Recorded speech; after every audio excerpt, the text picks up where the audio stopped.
பெரியவா சரணம். பெரியவா வானொலியின் மாலை நிகழ்ச்சிகள் ஆரம்பமாகின்றன. இன்றைய எமது நிகழ்ச்சிகள் நித்திய குரு பாதுகா பூஜா, ஸ்ரீ ரா கணபதி அவர்கள் எழுதிய புத்தகத்தின் ஒளிவடிவம், ஆன்மீக உரை, மகா பெரியவா மகிமை, உபன்யாசம். பெரியவா சரணம். பெரியவா சரணம். அடுத்த நிகழ்ச்சி நித்திய குரு பாதுகா பூஜை. शुक्लाम्बरधरं विष्णुं शशिवर्णं चतुर्भुजं प्रसन्नवदनं ध्यायेत् सर्वविघ्नोपशान्तये। ममोपात्त समस्त दुरितक्षयद्वार श्री परमेश्वर प्रीत्यर्थं गुरुप्रसाद सिद्ध्यर्थं गुरुप्रीत्यर्थं गुरुपादपूजाम् अद्य करिष्ये। गुरुर्ब्रह्मा गुरुर्विष्णुर्गुरुर्देवो महेश्वरः गुरुः साक्षात् परब्रह्म तस्मै श्रीगुरवे नमः। अपारकरुणा सिन्धुं ज्ञानदं शान्तरूपिणं श्रीचन्द्रशेखरगुरुं प्रणमामि मुदान्वहम्। सदाशिवसमारम्भां शङ्कराचार्यमध्यमाम् अस्मदाचार्यपर्यन्तां वन्दे गुरुपरम्पराम्. எல்லோரும் குருவ பெரிவாளை தியானம் பண்ணிண்டு அர்ச்சனை பண்ணுவோம். அஷ்டோத்திரம். பெரியவா அஷ்டோத்திரம் பல அஷ்டோத்திரங்கள் இருக்கு. அதுல எளிமையா சுலபமா எது இருக்கோ அதை நான் இப்ப சொல்றேன். எல்லோரும் இதை கேட்டுண்டே திருப்பி சொல்ல முடிஞ்சுபா சொல்லி சொல்லி பெரிவாளுக்கு பாதத்துல ஒவ்வொரு புஷ்பத்தை அர்ச்சனை பண்ணலாம். ओम श्री कांची कामकोटि पीठाधीश्वराय नमः। श्रीमत् चंद्रशेखरेन्द्र सरस्वती गुरुभ्यो नमः। संन्यासाश्रम शिखराय नमः। काषाय दंडधारिणे नमः। सर्वपीठापहारिणे नमः। स्वामिनाथ गुरवे नमः। करुणासागराय नमः। जगदाकर्षण शक्तिमते नमः। सर्वचराचर हृदयस्थाय नमः। ओम भक्त परिपालक श्रेष्ठाय नमः। धर्म परिपालकाय नमः। श्री जयेन्द्र सरस्वत्याचार्याय नमः। श्री विजयेन्द्र सरस्वती पूजिताय नमः। शिवशक्ति स्वरूपाय नमः। भक्ताभीष्ट प्रदायकाय नमः। ब्रह्मण्य पोषकाय नमः। ब्रह्म विष्णु शिवैक्य स्वरूपाय नमः। कांची क्षेत्रवासाय नमः। कैलाश शिखरवासाय नमः। स्वधर्म परिपोषकाय नमः। चातुर्वर्ण संरक्षकाय नमः। लोकरक्षण संकल्पाय नमः। ओम ब्रह्मनिष्ठापराय नमः। सर्वपापहराय नमः। धर्मरक्षक संतुष्टाय नमः। भक्तार्पितधन स्वीकर्त्रे नमः। सर्वोपनिषत् सारज्ञाय नमः। सर्वशास्त्रगम्याय नमः। सर्वलोक पितामहाय नमः। भक्ताभीष्ट प्रदायकाय नमः। ब्रह्मण्य पोषकाय नमः। नानाविध पुष्पार्चितपदाय नमः। रुद्राक्ष क्रीडधारिणे नमः। भस्मोद्दोलित विग्रहाय नमः। सर्वज्ञाय नमः। सर्वचराचर व्यापकाय नमः। अनेक शिष्य परिपालकाय नमः। मनश्चाञ्चल्य निवर्तकाय नमः। अभयहस्ताय नमः। भयापहाय नमः। यज्ञपुरुषाय नमः। यज्ञानुष्ठान रुचिप्रदाय नमः। यज्ञसम्पन्नाय नमः। यज्ञसहायकाय नमः। यज्ञफलदाय नमः। यज्ञप्रियाय नमः। उपमानरहिताय नमः। स्फटिक तुलसी रुद्राक्ष हारधारिणे नमः। चातुर्वर्ण समदृष्टये नमः। ऋग्यजुस्साम अथर्वणादि चतुर्वेद संरक्षकाय नमः। दक्षिणामूर्ति स्वरूपाय नमः जाग्रत स्वप्न सुषुप्ति अवस्थातीताय नमः कोटि सूर्यतुल्य तेजोमय शरीराय नमः साधु संग संरक्षकाय नमः अश्वगज गोपूजा निर्वर्तकाय नमः गुरुपादुक पूजा तुरंतराय नमः कनकाभिषिक्ताय नमः स्वर्ण बिल्वदल पूजिताय नमः सर्वजीव मोक्षदाय नमः मूकवाक्तान निपुणाय नमः नेत्र दीक्षादानाय नमः द्वादशलिंग स्थापकाय नमः गान रसप्रियाय नमः ब्रह्मज्ञानोपदेशकाय नमः सकलकलासिद्धिताय नमः चातुर्वण्य पूजिताय नमः अनेकभाषा संभाषण कोविताय नमः अष्टसिद्धिप्रदायकाय नमः ओम श्री शारदामठ सुस्थिताय नमः नित्यान्नदान सुप्रीताय नमः प्रार्थना मात्र सुलभाय नमः पादयात्रा प्रियाय नमः नानाविध मतपंडिताय नमः श्रुति स्मृति पुराणज्ञाय नमः देव यक्ष किन्नर किंपुरुष पूज्याय नमः श्रवणानंदकर कीर्तये नमः दर्शनानंदाय नमः अद्वैतानंद भरिताय नमः अव्याच करुणामूर्तये नमः शैव वैष्णवादि मान्याय नमः श्री शंकराचार्याय नमः दंड कमंडलूहस्ताय नमः वीणा मृदंग सकलवाद्य नाथस्वरूपाय नमः रामकथा रसिकाय नमः वेद वेदांग आगमादि सकलकला सतस्प्रवर्तकाय नमः हृदय गुहाशयाय नमः शतरुद्रीय वर्णितस्वरूपाय नमः केदारेश्वरनाथाय नमः अविद्यानाशकाय नमः निष्काम कर्मोपदेशकाय नमः लघुभक्ति मार्गोपदेशकाय नमः लिंगस्वरूपाय नमः सालग्राम सूक्ष्मस्वरूपाय नमः कालड्यां शंकर कीर्तिस्तंभ निर्माणकर्त्रे नमः जितेन्द्रियाय नमः शरणागत वत्सलाय नमः श्रीशैल शिखरवासाय नमः डमरुकनाद विनोदाय नमः वृषभारूढ़ाय नमः दुर्मद नाशकाय नमः आभिचारिक दोषहर्त्रे नमः मिताहाराय नमः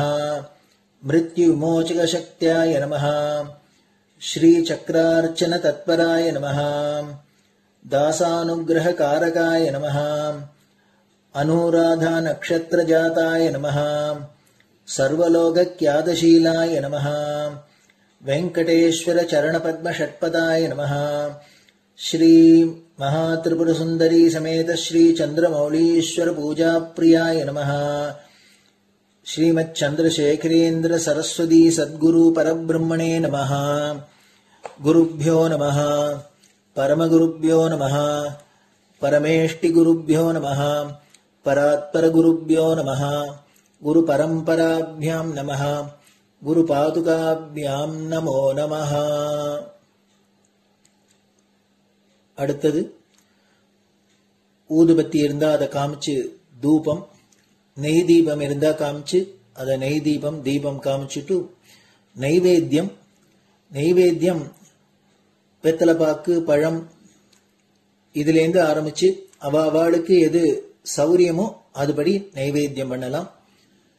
அதுக்கு அடுத்தது கற்பூர ஹாரத்தி பண்ணி எல்லோரும் பிரதட்சிண நமஸ்காரம் பண்ணி பெரியவாள்கிட்ட பிரார்த்தனை பண்ணிண்டு எல்லோரும் க்ஷேமமா இருக்கணும், லோகம் பரம மங்களமா சௌக்கியமா இருக்கணும், எல்லோரும் வியாதி வெக்க இல்லாத ஆயுராரோக்கிய ஐஸ்வர்யத்தோட சாந்தம் அமைதியோட ஞான வைராக்கியத்தோட எல்லோரும் நல்லவர்களாயிருந்து நன்மையை அடையணும்னு பிரார்த்தனை பண்ணி இந்த பூஜையை தினம் செய்யலாம். குரு பிரம்மா குரு விஷ்ணுர் குரு தேவோ மகேஸ்வரः गुरुः साक्षात् परब्रह्म तस्मै श्रीगुरवे नमः। अपारकरुणासिन्धुम् ज्ञानदम् शान्तरूपिणम् श्रीचन्द्रशेखरगुरुम् प्रणमामि मुदान्वहम्। सदाशिवसमारम्भाम् शङ्कराचार्यमध्यमाम् अस्मदाचार्यपर्यन्ताम् वन्दे गुरुपरम्पराम्. குரு பாதபூஜை நிறைவடைஞ்சது. பெரியவா சரணம். பெரியவா சரணம். பெரியவா வானொலியில் நேயர்கள் அடுத்து கேட்க இருப்பது ஸ்ரீ ரா கணபதி அவர்கள் எழுதிய புத்தகத்தின் ஒளி வடிவம். அளிப்பவர் ஸ்ரீமதி உமா சங்கர் அவர்கள். தேனினும் இனிய சொல்லான் தீச்சுடர் மேனி கொண்டான் ஊனுயிர்க்கு உயிரதான ஒன்றினைக் கலந்து நின்றான் ஏனினிக் கவலை நெஞ்சே இன்றுனக் அருள் செய்தான் இஞ்ஞானவான் காமகோட்டி நாதனை நம்புவோமே. ஜெய ஜெயசங்கர ஹரஹர சங்கர. மகாபிரியவாளின் உபன்யாசங்களை ரா கணபதி அண்ணா தெய்வத்தின் குரல் என்ற பெயரில் 7 பாகங்களாக தொகுத்து அளித்ததின் 4ஆம் பாகத்தின் முதல் பகுதி. மங்களாரம்பம். பெரிய இடத்து பிள்ளை. குழந்தை வழியே உலகப் பெற்றோரிடம். ஒரு சின்ன குழந்தையானால் கூட அது ரொம்பவும் பெரிய மனுஷாள் வீட்டு குழந்தையாயிருந்து விட்டால் அதனிடம் எல்லாரும் அதிகம் அன்பு காட்டி கொஞ்சுவார்கள். அதற்கு பயப்படக்கூட செய்வார்கள். பழைய நாளில் ராஜா பயல் என்று அன்போடும் பயத்தோடும் சொன்னார்கள். அப்புறம் கலெக்டரகத்து பிள்ளையாக்கும் என்று சொல்லி வந்தார்கள். இப்போது மந்திரி எம்எல்ஏ வீட்டு பிள்ளை என்று சொல்கிறார்களோ என்னவோ. பெரிய மனுஷியாள் குழந்தை என்றால் அது ஏதாவது சண்டித்தனம் பண்ணினால் கூட மற்ற குழந்தைகளை அதட்டுகிற மாதிரி அதட்டாமல் அது கேட்பதை கொடுத்து விடுவார்கள். ஏனென்றால் இந்த குழந்தை போய் ரொம்பவும் செல்வாக்குள்ள அதன் தகப்பனாரிடம் ஒருத்தரை பற்றி ஏதாவது புகார் பண்ணிவிட்டால் அவ்வளவுதான். அந்த ஆசாமிக்கு இந்த தகப்பனார்காரரிடமிருந்து பெரிய உபத்திரவங்கள் வந்து சேரும். எவரும் தங்களையே திட்டினால் கூட பொறுத்து கொள்ளக்கூடும். போனால் போகிறது என்று விட்டுவிடலாம். ஆனால் காக்கைக்கும் தன் குஞ்சு பொன் குஞ்சு என்கிறார்களே, அப்படி ரொம்பவும் அருமையாக இருக்கப்பட்ட தங்கள் குழந்தையை யாராவது ஏதாவது சொல்லிவிட்டார்களானால் கோபம் பொத்துக்கொண்டு வந்துவிடும். இப்படி ஒரு பெரிய மனுஷர் கோபித்துக் கொண்டு கிளம்பினால் ரொம்ப ஆபத்து அல்லவா? அதனால்தான் இது பெரிய இடத்து பிள்ளை, அப்பா இதனிடம் வம்புக்கு போகப்படாது என்று சொல்வது. இதற்கு நேர் எதிராக ஒரு குழந்தையை மெச்சிவிட்டால் அதன் தகப்பனாருக்கு அவரையே மெச்சுவதை விட சந்தோஷமாய்விடும், உச்சி குளிர்ந்துவிடும். இப்படி ஒரு பெரிய மனுஷரை பிரீத்தி செய்துவிட்டால் சுலபமாக அவரிடமிருந்து பெரிய பெரிய லாபங்களை பெற்றுவிடலாம். பெரியவர்களை நேராக திருப்தி செய்வது கஷ்டம்.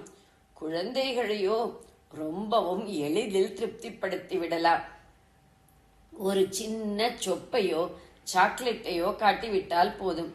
இல்லாவிட்டால் ஏதோ கொஞ்சம் கோணங்கி விளையாட்டு காட்டினால் அதிலேயே ஒரு குழந்தைக்கு குஷி பிறந்துவிடும். அந்த குழந்தையின் சந்தோஷத்தில் அதன் அப்பாவுக்கும் ஏக சந்தோஷம் உண்டாகிவிடும். தன் குழந்தையை சந்தோஷப்படுத்தினவருக்கு தன்னாலான எல்லா நன்மையும் பண்ணிவிடுவார். அதாவது சுலபத்தில் திருப்திப்படுத்த முடியாத ஒரு பெரியவரால் நமக்கு ஒரு காரியமாக வேண்டுமானால் அதற்கு வழி ஈஸியாக திருப்தியாகிவிடும். அவருடைய குழந்தையை சந்தோஷப்படுத்துவதுதான். இதனால் என்ன ஏற்படுகிறது? நமக்கு எல்லா விதமான நன்மைகளையும் ஒன்று கூட பாக்கி இல்லாமல் செய்வதற்கு சக்தி படைத்த பெரிய மனுஷராக ஒருத்தர் இருந்து அவருக்கு ஒரு குழந்தையும் இருந்து விட்டதானால் போதும். நமக்கு அப்புறம் ஒன்றும் கஷ்டமே இல்லை. அந்த குழந்தையை பிடித்து நாம் சுலபத்திலே குஷிப்படுத்தி விட்டாலே போதும். அந்த மகா பெரிய மனுஷரிடமிருந்து நாம் கொஞ்சம் கூட சிரமமே இல்லாமல் பெரிய பெரிய லாபங்களை பெற்றுவிடலாம் என்று ஏற்படுகிறது. இப்படி இருக்கக்கூடிய மகா பெரிய இடத்து பிள்ளை யார் என்று பார்த்து கொண்டே போனால், ஊர் பெரிய மனுஷருக்கு மேலே ஜில்லாவின் பெரிய மனுஷர், அவருக்கு மேலே மாநிலத்தின் பெரிய மனுஷர், தேசத்தின் பெரிய மனுஷர் என்று போய்கொண்டே இருக்கும். முடிவாக சமஸ்த லோகத்துக்கும் எவன் ராஜாவோ அந்த பரமேஸ்வரனிடம் போய் நிற்கும். ராஜராஜேஸ்வரி என்றே பெயரிருக்கிற அம்பாள், ஈஸ்வரன் என்ற தம்பதிதான் எல்லாருக்கும் உச்சியில் இருப்பார்கள். அப்போது நாம் முடிவாக நிற்கும் பெரிய இடத்து பிள்ளை யார் என்று பார்த்தால் பிள்ளையார்தான் என்று தெரியும். பயத்தோடு பிரியத்தோடு ராஜாக்கள், பிரசிடென்ட்கள் எல்லோருக்கும் மேலே திரிலோகங்களுக்கும் ராஜாவாக இருக்கப்பட்ட ஈசனுடைய குழந்தை அவர். மூத்த குழந்தை, மூத்தது சாது என்று வசனம். அதனால் இவரை திருப்தி செய்வது ரொம்பவும் சுலபம். அதற்காக இஷ்டப்படி இருந்துவிட முடியாது. நமக்கு ரொம்பவும் இடம் கொடுத்து போய்விடப் போகிறதே என்றுதான் கம்பீரமான யானை ஸ்வரூபமாக இருக்கிறார். அதனால் கொஞ்சம் ஜாக்கிரதையாகவும் தான் இருக்க வேண்டும். இல்லாவிட்டால் விக்னங்கள் பண்ணுவார். இவருடைய மகா பெரிய தகப்பனார், தாயார் சொன்னேனே, அவர்களுக்கே விக்னம் பண்ணி ஜாகிரதை என்று அதன் மூலம் நமக்கும் வான் பண்ணுகிறார். சின்ன எசமான் என்று பிரியத்தோடேயே கொஞ்சம் பயமும் சேர்த்து இவரை பூஜை பண்ணிவிட்டால் அப்படியே பிரீத்தியாகி விடுவார். அதிலேயே பார்வதி பரமேஸ்வராலும் உச்சி குளிர்ந்து விடுவார்கள். இவருடைய மாதா பிதாக்களான அந்த அம்பிகையும் ஈஸ்வரனும் தானே இத்தனை லோகங்களையும் அவற்றில் உள்ள நம் போன்ற சமஸ்த பிராணிகளையும் சிருஷ்டித்து ரட்சித்து வருகிற சர்வசக்தர்கள்.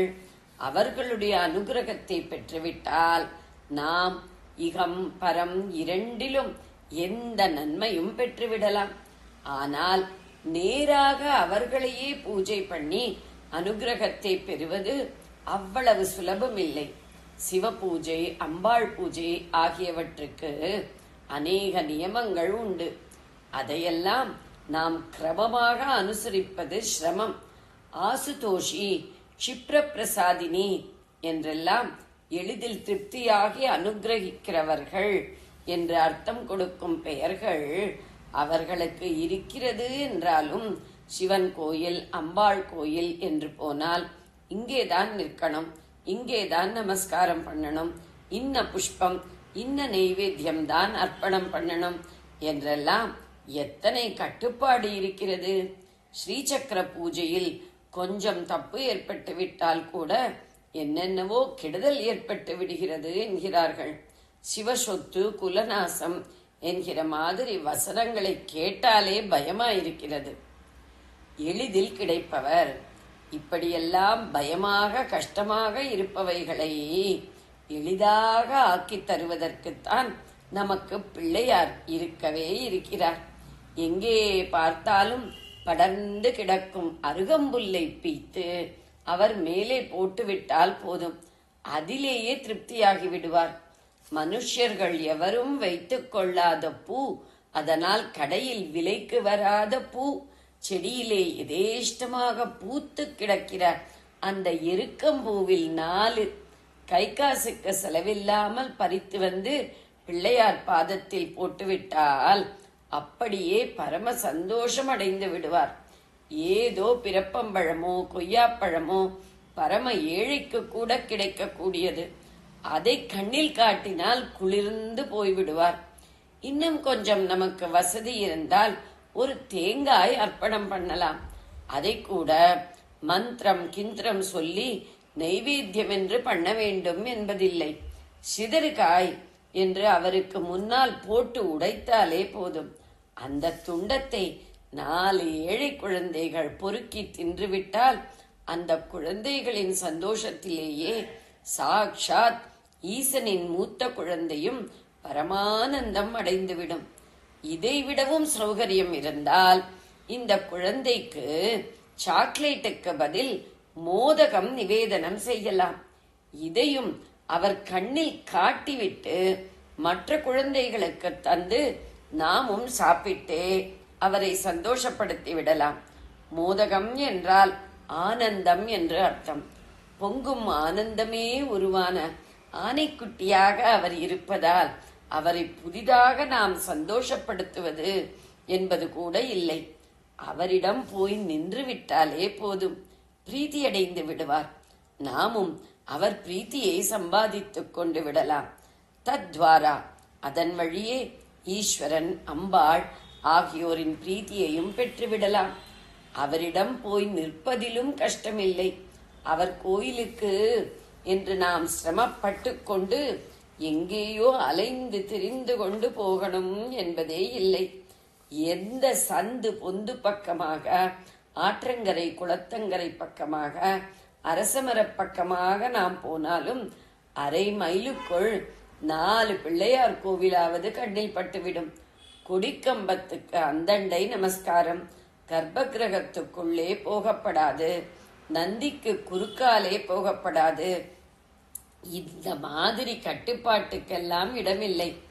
அவர் இருக்கிறதே ஒரே உள்தான், அல்லது அது கூட இல்லாமல் ஆகாசம் பார்க்க அவர் பாட்டுக்கு காற்றாட மரத்தடியில் உட்கார்ந்து கொண்டிருப்பார்.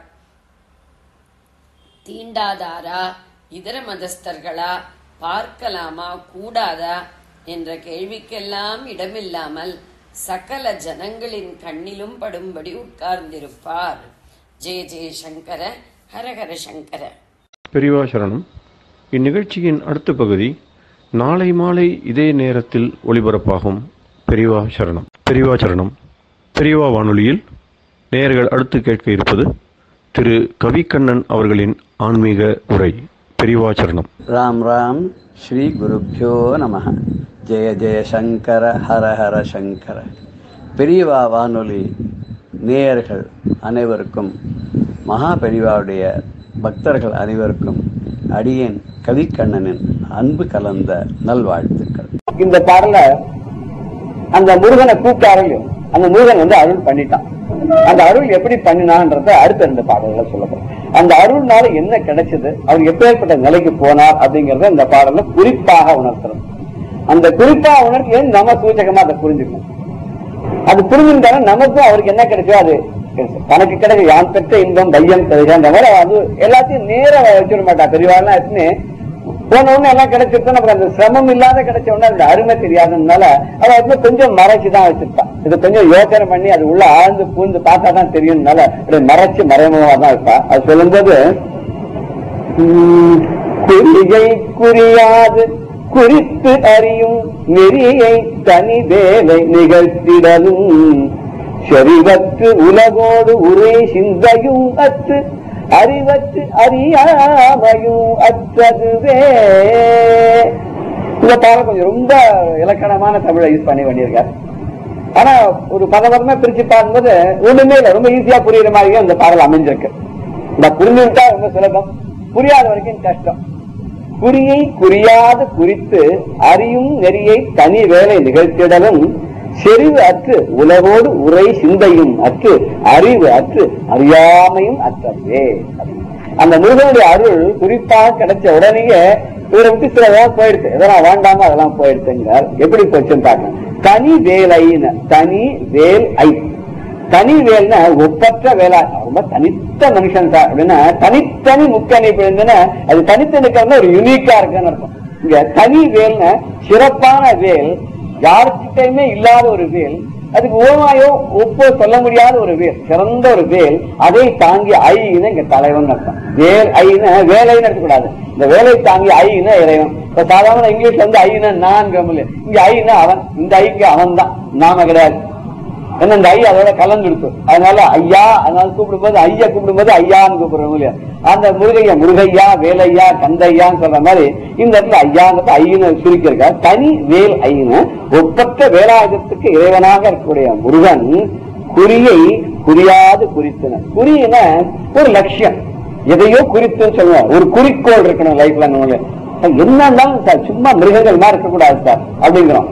ஏதோ ஒரு வாழ்க்கையில லட்சியம் இருக்கணுங்கிறோம். ஒண்ணுமே இல்லாத வந்தோம் போனோம் இருந்தோன்ற மாதிரி இல்லாத ஏதோ ஒரு சாதனை பண்ணணும், ஒரு சாதிக்கணும், மற்றவாள் முடியாத சாதிக்கணும். அதுக்காக இப்ப நல்லது பண்ணா ராட்சசாலும் நிறைய சாதிச்சிருக்கான். அவனை கேட்டா ராட்சசன் சொல்லுவான், இத்தனை ரிஷிகளை, இத்தனை மகர்ஷிகளை, இத்தனை முனிவர்கள் எல்லாம் தொந்தரவு பண்ணேம்மா, இத்தனை யாகத்தை நான் தடுத்து நிறுத்தினேம்மா, இத்தனை சிசுகளை வதம் பண்ணேம்மா. அதுக்கு அவனுக்கு சாதனைகள் தான். பட் அப்படி இல்லை. சாதனைன்னு சொல்லும் போது ஒரு நல்லதை சாதிச்சு அதனால நல்ல விளைவுகள் வந்து அதனால நமக்கு மனசாவாசாகனா மற்றவர்கள் ஏதோ ஒரு விதத்துல உபகாரமாக இருக்கக்கூடிய காரியங்களை சாதித்த ஒரு நிலை நமக்கு வரணும்னா அதுதான் சாதனை. அப்படி ஒரு குறிக்கோள் இருக்கணும்னா அப்படி நம்ம உயிர்கள் பிறந்தது, அந்த உயிர்கள் பிறந்த உயிர்களுக்கு ஏதாவது ஒரு குறிக்கோள் இருக்கணுங்க. அது என்ன குறிக்கோள்? ஒரு லட்சியம் ஒன்று இருக்கணும். லட்சியமே இல்லாத காலா அப்படி போயிட்டு வரேன்னு போக முடியாது. சில பேர் அப்படி போயிட்டு வரேன் சார், எங்க கால் போன போக்குல போயிட்டு மனம் போன போக்குல கால் போன போக்குல போயிட்டே இருக்கோம். என்னன்னா ஒண்ணும் கிடையாது. இந்த காலக்ஷேபம் கூட முன்னாடி பார்த்தோம். இந்த காலம் வீணா சேபம்னா அழிஞ்சு போயிட்டு இருக்கு, வேஸ்டா போயிட்டு இருக்கதான் காலக்ஷேபம். அப்படிதான் பண்ணுவோம். காலக்ஷேபம் கூட ஏதோ காலக்ஷேபம் நடக்கிறதுக்கு நான் சொல்லுவேன். என்ன சார் ஏதோ ஓடிட்டு இருக்காரு, காலக்ஷேபம் நடந்துருக்கு. அது உண்மையான வார்த்தை. காலம் தான் சேபம் ஆயிட்டு இருக்கே தவிர அதால அடைந்த பலன் எதுவும் இல்லைங்கிறது அவ வாயிலிருந்து ஒரு உண்மை வந்துடுது, அவளுக்கே தெரியாத வந்துடுது. அப்படி லட்சியத்தோட இருக்கணும்னா என்ன லட்சியம் இருக்கணும்னா இது நல்லதை பண்ணணும், ஒரு நல்லது செய்யணும், நல்லதையே சொல்லணும், நல்லதையே பேசணும், நல்லதையே கேட்கணும், நல்லதையே வாசிக்கணும், நல்லதையே பார்க்கணும், நல்லாருடைய இருக்கணும். இப்படி எதை எடுத்தாலும் ஆரம்பிச்ச செய்யறது எல்லாமே காத்தாலும் தாங்காவாலும் திருக்கரண சுத்தியோட நல்லதையே பண்ணுங்கிற குறிக்கோள் இருக்கணுமா. இது மட்டும் இல்லையா, இந்த மனுஷ பிறவி எடுக்கிறதுக்கு ஒரு லட்சியம் என்னன்னா திருப்பி திருப்பி பிறந்து போய் இருக்கிறத விட இது பிறவாத ஒரு இடத்துக்கு போய் சேரணும் அப்படின்றத பகவான் அடைஞ்சிடணும் அப்படின்னா அங்கேருந்து வந்தோம் அங்க போய் சேரணும் அப்படி ஒரு தத்துவத்தை வச்சுக்கலாம். இல்ல அதுதான் நான் புரிஞ்சுங்க, அதை நம்ம அதாவே நம்ம உணரணும். அது ஒண்ணு. இப்படி எத்தனை விதமான லட்சியங்கள் அப்படி சொல்லும் போது இந்த மானிட பிறவி எடுத்தவருடைய லட்சியம் கடவுளை சேர்தல். அப்ப உயிர்களின் குறிக்கோள்னா உண்மையான மெய்ப்பொருளை உணர்தல் அப்படின்னு அர்த்தம். இதை உணரணும். அப்படி இந்த இம்மையிலே இந்த பிறவிலை உணர்ந்து நாம் இரண்டரை கலந்துட்டோம்னா ஜீவன் முக்தர் ஆயிடும். அது எத்தனையோ பிறவிக்கு அப்புறம் சில பேர் தான் பகவான் ஜென்மநாமத்தை, சில பேர் தான் நாம் வேத்திங்க, சில பேர் எவனோ தான் புரிஞ்சுக்கிறாங்க. அந்த புரிஞ்சுக்கிற நல்லா வரதுக்கு தான் படிப்படியா திடீர்னு ஒரு டாக்டரேட் வாங்க முடியுது இல்லையே, அடிச்சுடலையும் ஆரம்பிச்சு கொஞ்சம் கொஞ்சமா படிச்சு மேல வந்து அப்புறம் அதுக்கு தயார் பண்ணிட்டு அப்புறம் அதை அதுக்கு உண்டான எல்லாத்தையும் பண்ணதான் பண்ண முடியுது இல்லையா. அது மாதிரி ஒரு அந்த ஒரு நிலைக்கு போகணும் அப்படின்னு சொன்னாலும் ஒரு ஜீவன் முக்தர்களா ஆகணும்னாலும் படிப்படியா தான் போகணும்னு இருக்க. அப்ப என்னன்னா இந்த உலகத்துல நமக்கு இந்த ஞானிகள் நிலைக்கு போகணும்னா இந்த உலகம், இந்த உடம்பு, இந்த சுற்றத்தார், இந்த செல்வம், இந்த விஷயாதார விருத்திகள் எல்லாம் நமக்கு போயிடணும். இதெல்லாம் போயிட்டு சொன்னா பிரம்மாகார விருத்தி வந்துடும் அப்படிங்கிற. அப்ப அதுவே தானாக ஆயிடுமா, இது போய் அது ஆயிடும் அப்படிங்கிற. அது போனது குறிப்பா உணர்த்தினானா, அந்த லட்சியத்தை குறிப்பா சொன்னானா. என்ன லட்சியம்? நீ இதுலயே ஒழுண்டு இருக்காத, மாயே ஜனனம் கேடான்னு சொன்னாலே அந்த 7 பேருக்கு போகணுமே என்ன பண்ணு கேட்டு நான் வழி சொல்றேன் கேடு. அதை தெரிஞ்சுன்னு என்ன அடையணும்னு எப்படி சொல்றாருன்னா அந்த குறியை குறியாது குறித்து, அந்த லட்சியத்தை சொல்லாமல் சொல்லி சித்திரம் வடத்தரவுங்களே அந்த பதில வருது. குருவஸ்து மௌனம் வியாக்கியானம் சிஷ்யா சின்ன சம்சயம். இவன் சின்முத்திரை காந்தி பேசாதான் உட்காந்துருக்கா தட்சிணாமூர்த்தி. ஆனா அவர் பக்கத்துல இருக்க 4 சிஷ்யாருக்கு புரிஞ்சு போயிருந்தான். அவர் என்ன சொல்ல நினைச்சாலும் மௌனமாவே எல்லாம் புரிஞ்சு போயிருந்தேன். இதெல்லாம் தமிழ கூட ஒரு பாடல் உண்டு. ஒரு கல் ஆளின் கீழே உட்காந்து, ஒரு கல் மேல ஆழவரத்து கீழே உட்காந்து தட்சிணாமூர்த்தி சொல்லாமல் சொல்றான், எதுவுமே திறக்கல, வாய் பேசாத மௌனமா இருக்கார். அந்த மௌனத்திலே எல்லாத்தையும் தெரிவிக்க வேண்டியதான் தெரிவிச்சுட்டாருன்னு. இப்படிதான் வெளிநாட்டுல இருந்து 60 வந்தாலும் மகாபெரிவாளை பாக்கிறதுக்கு.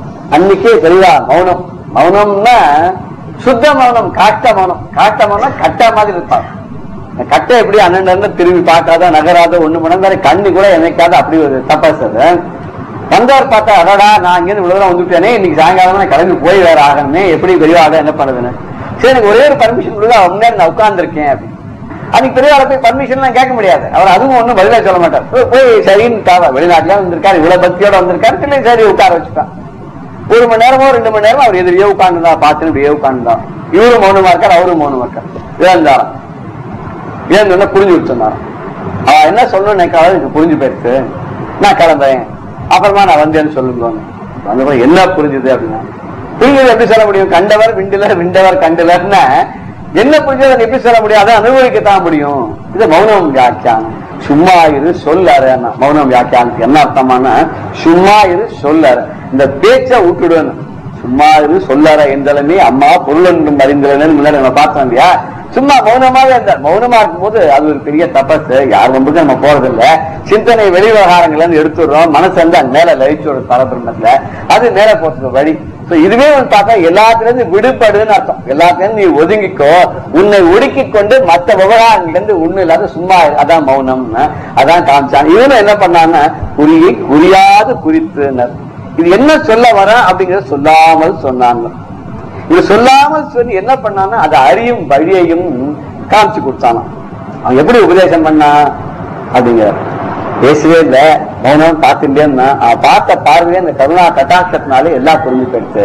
என்ன புரிஞ்சுதுன்னு நான் கையை காமிச்சாலும் அபயஹஸ்தத்தை காமிச்ச உடனே என்ன தவிர எனக்கு ஒரு கதி வேறும் கிடையாது. ஒண்ணு கவலையே படாத, என்னை நம்பிட்டேன்னு உன்னை நான் காப்பாற்றுவேன். இரு நேரம் வரும், அப்ப வந்து உன்னை காப்பாற்றுவேன். அவசரப்படாத, நான் இருக்கும்போது உனக்கு என்ன பயம். சரி, இது மாதிரி அவஸ்தப்பட்டு இல்லாதெல்லாம் நினைச்சு திண்டாடி உட்கார்ந்து இருக்காத. இந்த கவலைகளை வேணா மாதி பயப்படாத, எந்த சிந்தனை வேணா சும்மாரு அப்படின்னு பல அர்த்தங்கள் சொல்லிட்டே போலாம். இப்படி உனக்கு எப்படி புரிஞ்சுக்கணும் தோணுதோ அப்படி புரிஞ்சுக்கோ. பல அர்த்தங்களை வச்சுட்டா. கவிகள் எழுதும்போது அவ என்ன அர்த்தத்துல எழுதுன்னு தெரியாது, அவ மனசுக்கு நமக்கு புரியாதான். அந்த பாஷ்யக்காரர்கள்லாம் சொன்னாதான் நமக்கு இத்தனை விவகாரங்கள்லாம் கிடைக்கிறது. எத்தனையோ விஷயங்கள் நமக்கு கிடைச்சிருக்குன்னு ஒரு ஆதிசங்கரன் நிறைய எழுதியிருக்கார்.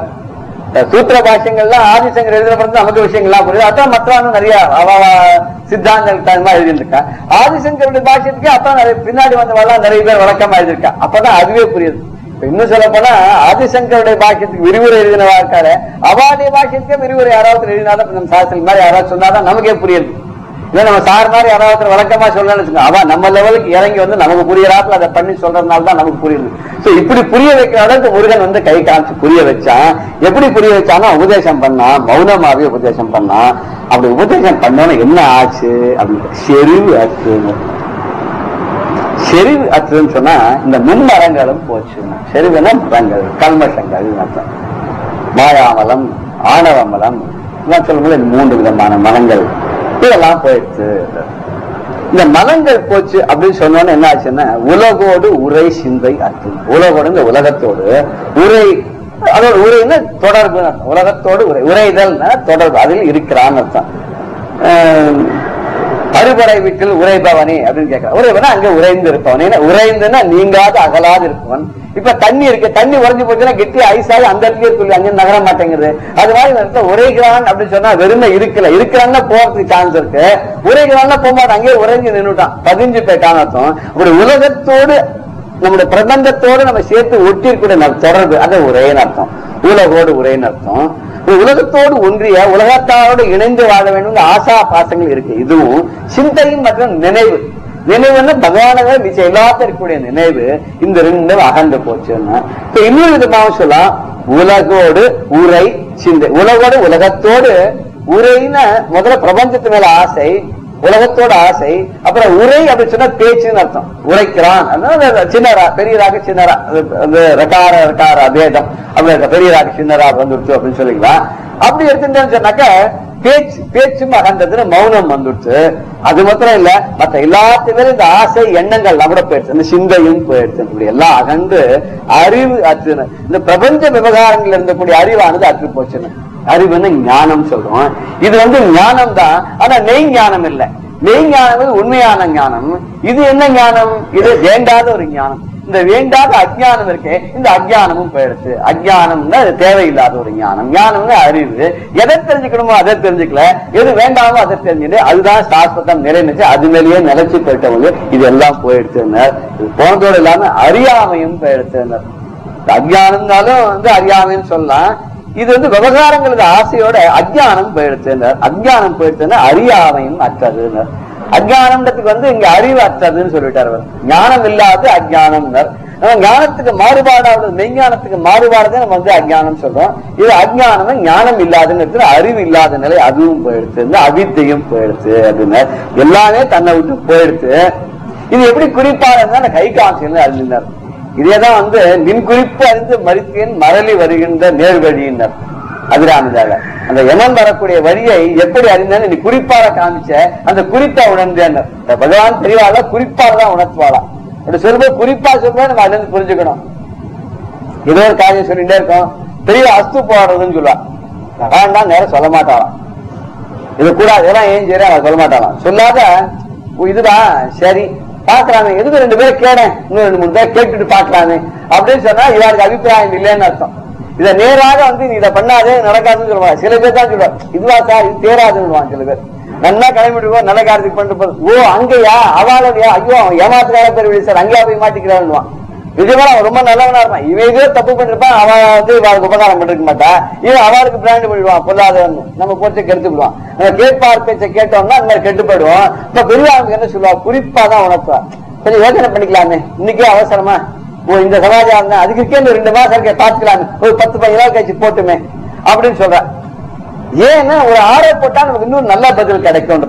இன்னும் சில பேர் ரொம்ப வேடிக்கையா சொல்லுவா நமக்கு என்ன கஷ்டம் வந்தாலும் நமக்கு உள்ளே இருக்கிற பரமாத்மா அந்த அறிவை கொடுத்திருக்காங்க. அவன் அந்த அறிவே அவன் உள்ள உட்கார்ந்து இருக்கானா எப்படின்னா அப்பப்ப கூப்பிட்ட நேரத்துல வர முடியாது. அதனால அந்தரியாமியாக அவனுடைய அம்சம் வந்து உள்ளுக்குள்ள இருந்து இருக்கான். நீங்க ராத்திரி படுத்துக்கும் போது அந்த அந்த கான்சியஸ்னஸ் சொல்ற அந்த சப்கான்சியஸ் மைண்ட் தான் பரமாத்மா சொல்றோம். நம்ம அதுகிட்ட சொல்லிடுங்க எனக்கு இந்த மாதிரி ப்ராப்ளம் இருக்கப்பா, இந்த ப்ராப்ளத்துக்கு ஒரு நல்ல வழியை காத்தால கூட சில சொல்ல சார் படுத்துங்க சார் இல்ல அவன்கிட்ட விட்டுட்டு போய் படுத்துங்க காத்தால ஒரு சொல்யூஷன் கிடைச்சுன்னு பெரியவா சொல்லுவா. இதுதான் வேலைக்காரெல்லாம் என்ன சொல்லும்போது அந்த அவளுக்கு சொல்லக்கூடிய அந்த மெடிடேஷன் அதுல வரும்போது you tell your mind that you have such and such problem. இந்த ப்ராப்ளம் தான் எப்படி வெளியில வருது, எனக்கு ஒரு நல்ல முடியல நாளைக்கு காத்தால கூடுன்னு பேசாத படுத்துட்டு பாரத்தை இறக்கி வச்சிடும். இந்த இறக்கி வச்சோம் என்ன ஆகுதுன்னா மைண்ட் கிளியர் ஆயிடும். பல கல்மஷங்கள் உள்ள இருக்கிறனால தான் அதனால பதில கண்டுபிடிக்க முடியல. ராமகிருஷ்ண சொல்ற கதையில கூட ஒருத்தர் வந்து ஒரு ஏற்கனவே கப்புல டீ இருக்கான் அதுலயே கொண்டு பாலை விடுதுன்னா அவன் சொன்னா ஐயோ இதுல எப்படி டீ ஏற்கனவே இருக்கிற பாலை விட்டா அது மாதிரிதான் மனசு எக்கச்சக்க கல்வாசத்தோட இருக்கு. அதெல்லாம் முதல்ல எடுத்து கலைஞ்சாதான் நீ புதுசா நான் சொல்றது உன் மனசுல பதியும். நீ இன்விடேஷனுக்காக வந்திருக்கேன் எப்படி டீ இருக்கிற கப்பல பாலை விட்டா சரி வராதோ கப்ப அலம்பிட்டு விடணும் அப்போ மனசு அலம்பிட்டு விடணும். முதல்ல மனசை என்ன வச்சிருந்துக்கோ அந்த கல்மஷங்கள்லாம் விட்டுருணும். If you want to learn something first of all unlearn ஆகும். மனசுக்குள்ள கல்மஷங்கள்லாம் முதல்ல தப்பான அபிப்பிராயங்கள்லாம் விட்டுட்டு ஃப்ரெஷ்ஷா சார் நான் ஓபன் எவ்ரிதிங் அப்படின்னு வித் ஓபன் கார்டு அப்படின்னு சொல்லுவாங்க இங்கிலீஷ்ல வேலை சொல்லுவாங்க. அப்படி சொன்னாதான் இந்த காலத்துல ரொம்ப பேருக்கு புரியுது. அங்கதான் போறேங்கிறா அதுதான் நம்ம நிறைய சாஸ்திரங்களா சொன்னா கேட்க மாட்டேங்கிறான். இங்கிலீஷ்ல சொன்னாதான் அவளுக்கு ரொம்ப ஆசை நிறைய படிச்சுட்டாரு சார் நிறைய விஷயம் சொல்லிருக்காருங்கிறான். அதுல வந்து அது குறிப்பாக தான் உணர்த்துவா. அவ சொல்ல கொஞ்சம் ஆற போடலாம் இது இன்னும் அதை போக வேண்டாம் இன்னைக்கு செய்ய வேண்டாம் அந்த இன்ஸ்டிடியூஷன் பாத்துக்கலாம் சார் இதுல ஒரு கொஞ்சம் பணம் போட்டா அப்படின்னு அவசரப்படாதீங்க பாத்துக்கலாம்.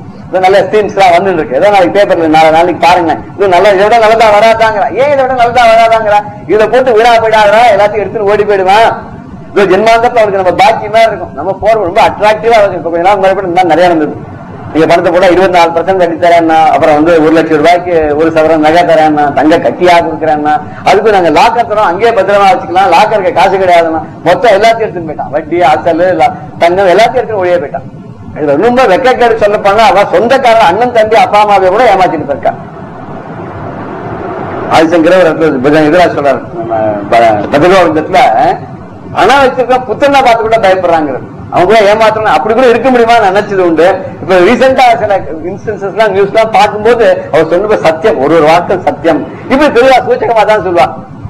உன் பிள்ளைய ஏமாத்திருப்பான் உன் அப்பாவே ஏமாத்திருப்பான் சொல்ல மாட்டான். பணம் வச்சிருக்கணும் வந்து பார்த்து அவன் பிள்ளைய பார்த்து கூட பயப்படுறான் அப்படின்னு அவர் எழுதிட்டு போயிட்டார். இன்னைக்கு பிள்ளைகளை அப்பா அம்மாவை ஏமாற்றி போற காலமாக இருக்குன்றதை நம்ம பார்க்கணும். இது குறிப்பாக சொல்றார். இப்படி குறிப்பாக சொல்ற ஒரு நல்ல நெறி அற நெறி இது குறிப்பாக இன்னதான் அப்படின்னு அறிந்து கொள்ள வழியும் சொன்னார். அது எப்படி புரிஞ்சுக்கிறதுன்றது சொல்லலாம்.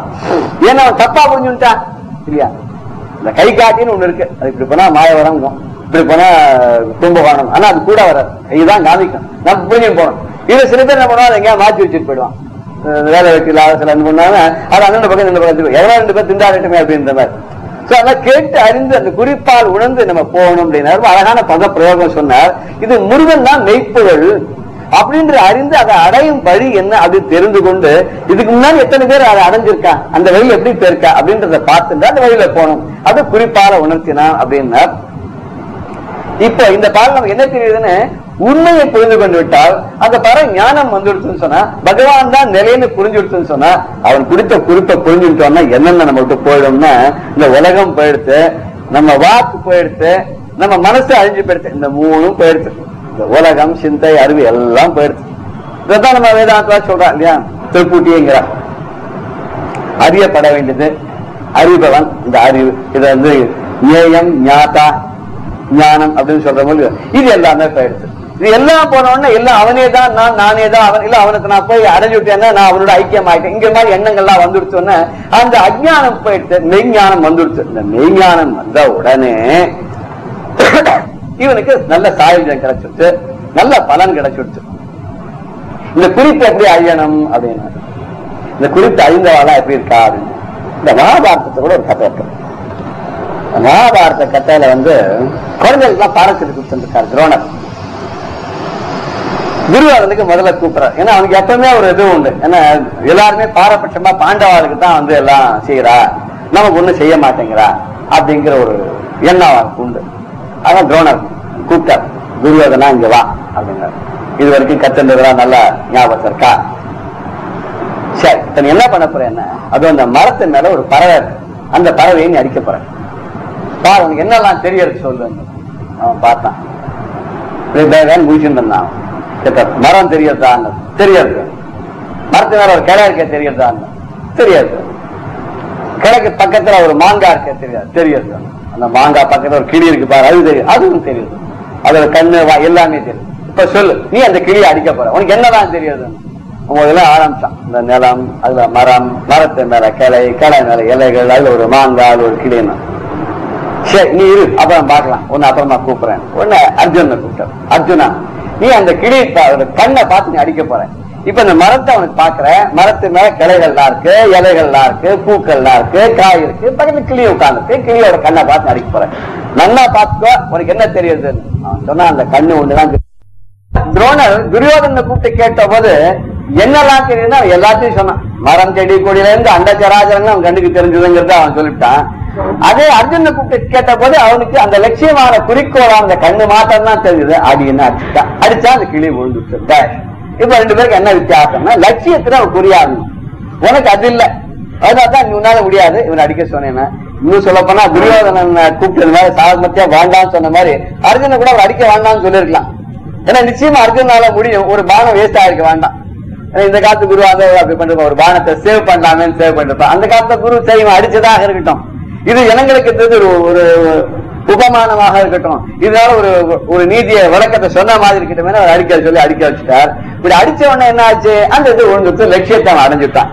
இது அடையிறதுதான் ரொம்ப முக்கியம். லட்சியத்தை அடையணும்னா குறிக்கோள் எப்பவும் அதுலயே ஈடுபாடோடு இருக்கணும், வேற எதுவும் இருக்கக்கூடாதுன்னா. இது பழம் தரும் பாடல் ஒன்று இருக்கு. அறியாமை அறிவு அகற்றி அறிவின் உள்ளே அறிவுதனை அருளினான் அறியாதே அறிந்து குறியாதே குறித்து அந்த கரணங்களோடு கூடாதே வாடாதே குழைந்து இருப்பையாயில் பிரியாத சிவன் தானே பிரிந்து தோன்றி பிரபஞ்ச பேதமெல்லாம் தானாய் தோன்றி நெறியாலே இவையெல்லாம் அல்லவாகி நின்றென்றும் தோன்றிடுவன் நிராதவன் தானாயே. அறியாமை அறிவு அகற்றின. இந்த அறியாமைங்கக்கூடிய அறிவை அகற்றின. இந்த அறியாமை அகற்ற அஜானத்தை ஆகிட்ட, அறிவையும் அகற்றினா அது கொஞ்சம் சரியாகல. ஆனா அதுல அறியாமைங்கக்கூடிய அந்த அறிவற்ற அறிவை அத விளக்கிட்டார். எதான அறிவின் உள்ளே அறிவுதனை அப்படின்னாங்க. அறிவின் உள்ள இந்த புத்தியின் உள்ளே அறிவுதனை அப்படின்னா ஞானத்தை, மெய்ஞானத்தை அப்படின்னா அறியாதே அறிந்து புரியாதே குறித்து அந்த கரணங்களோடும் கூடாதே வாடாதே குழைந்து இருப்பையாக. இப்போ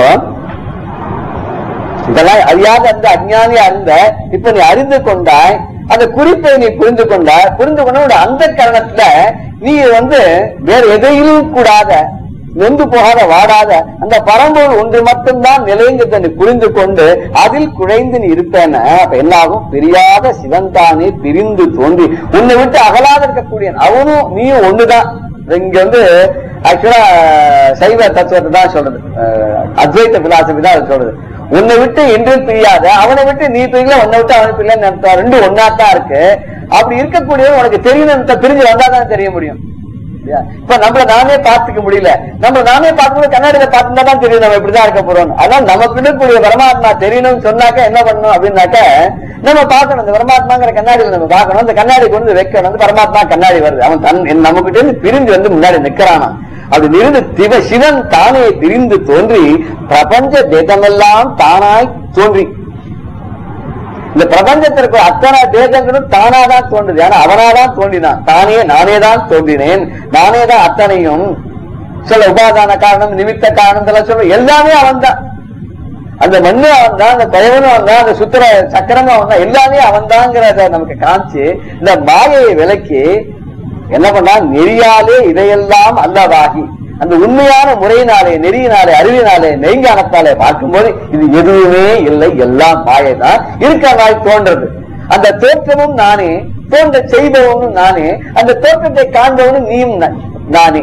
எல்லாமே நான் தான். ஆனா மாறுபாடுகளா தெரியறதுக்கு காரணம் மாயை. மாயா சுரூபியான அந்த பரமாத்மாவானவன் எல்லாம் தானே அங்கிறத அது நின்று என்றும் தோன்றிடுவான். நம்ம முன்னாடி நின்று நமக்கு உணர்த்திடுவான். இதான் குறிப்பால உணர்த்துறது. இங்க பரமேஸ்வரன் உணர்த்தினான, பார்வதி உணர்த்தினான, முருகன் உணர்த்தினான, விஷ்ணு உணர்த்தினான். இல்ல நமக்கு உணர வேண்டிய பொருள் அதை யார் சொல்லிக் கொடுத்தாலும் தானே. ஏதோ ஒரு ராஜா சொல்லிக் கொடுக்கணும் நமக்கு புரியணும் இல்லையா? ஏதோ ஸ்கூல்ல படிச்சாலும் விஷயத்த எல்லா ஸ்கூலும் ஒன்னாதான் சொல்லிக் கொடுக்கணும். அப்படிதான் ஒரு மடத்தினுடைய ஆச்சாரம் அந்த ஊருக்கு வரா. முதல்ல அந்த மாதறிவா வேற ஊருக்கு கிளம்பிட்டா. எல்லாரும் கேட்டாரா, ஏன் அவ பாட்டு இருந்துட்டு நீங்க பாட்டு இருக்கலாமே? இல்ல அதுக்காக என் ஷெட்யூல் பிரகாரம் நான் கிளம்புறேன், அவ ஷெட்யூல் பிரகாரம் வந்திருக்கா. இதுல ஒண்ணும் பேதங்கள்லாம் ஒண்ணும் கிடையாது.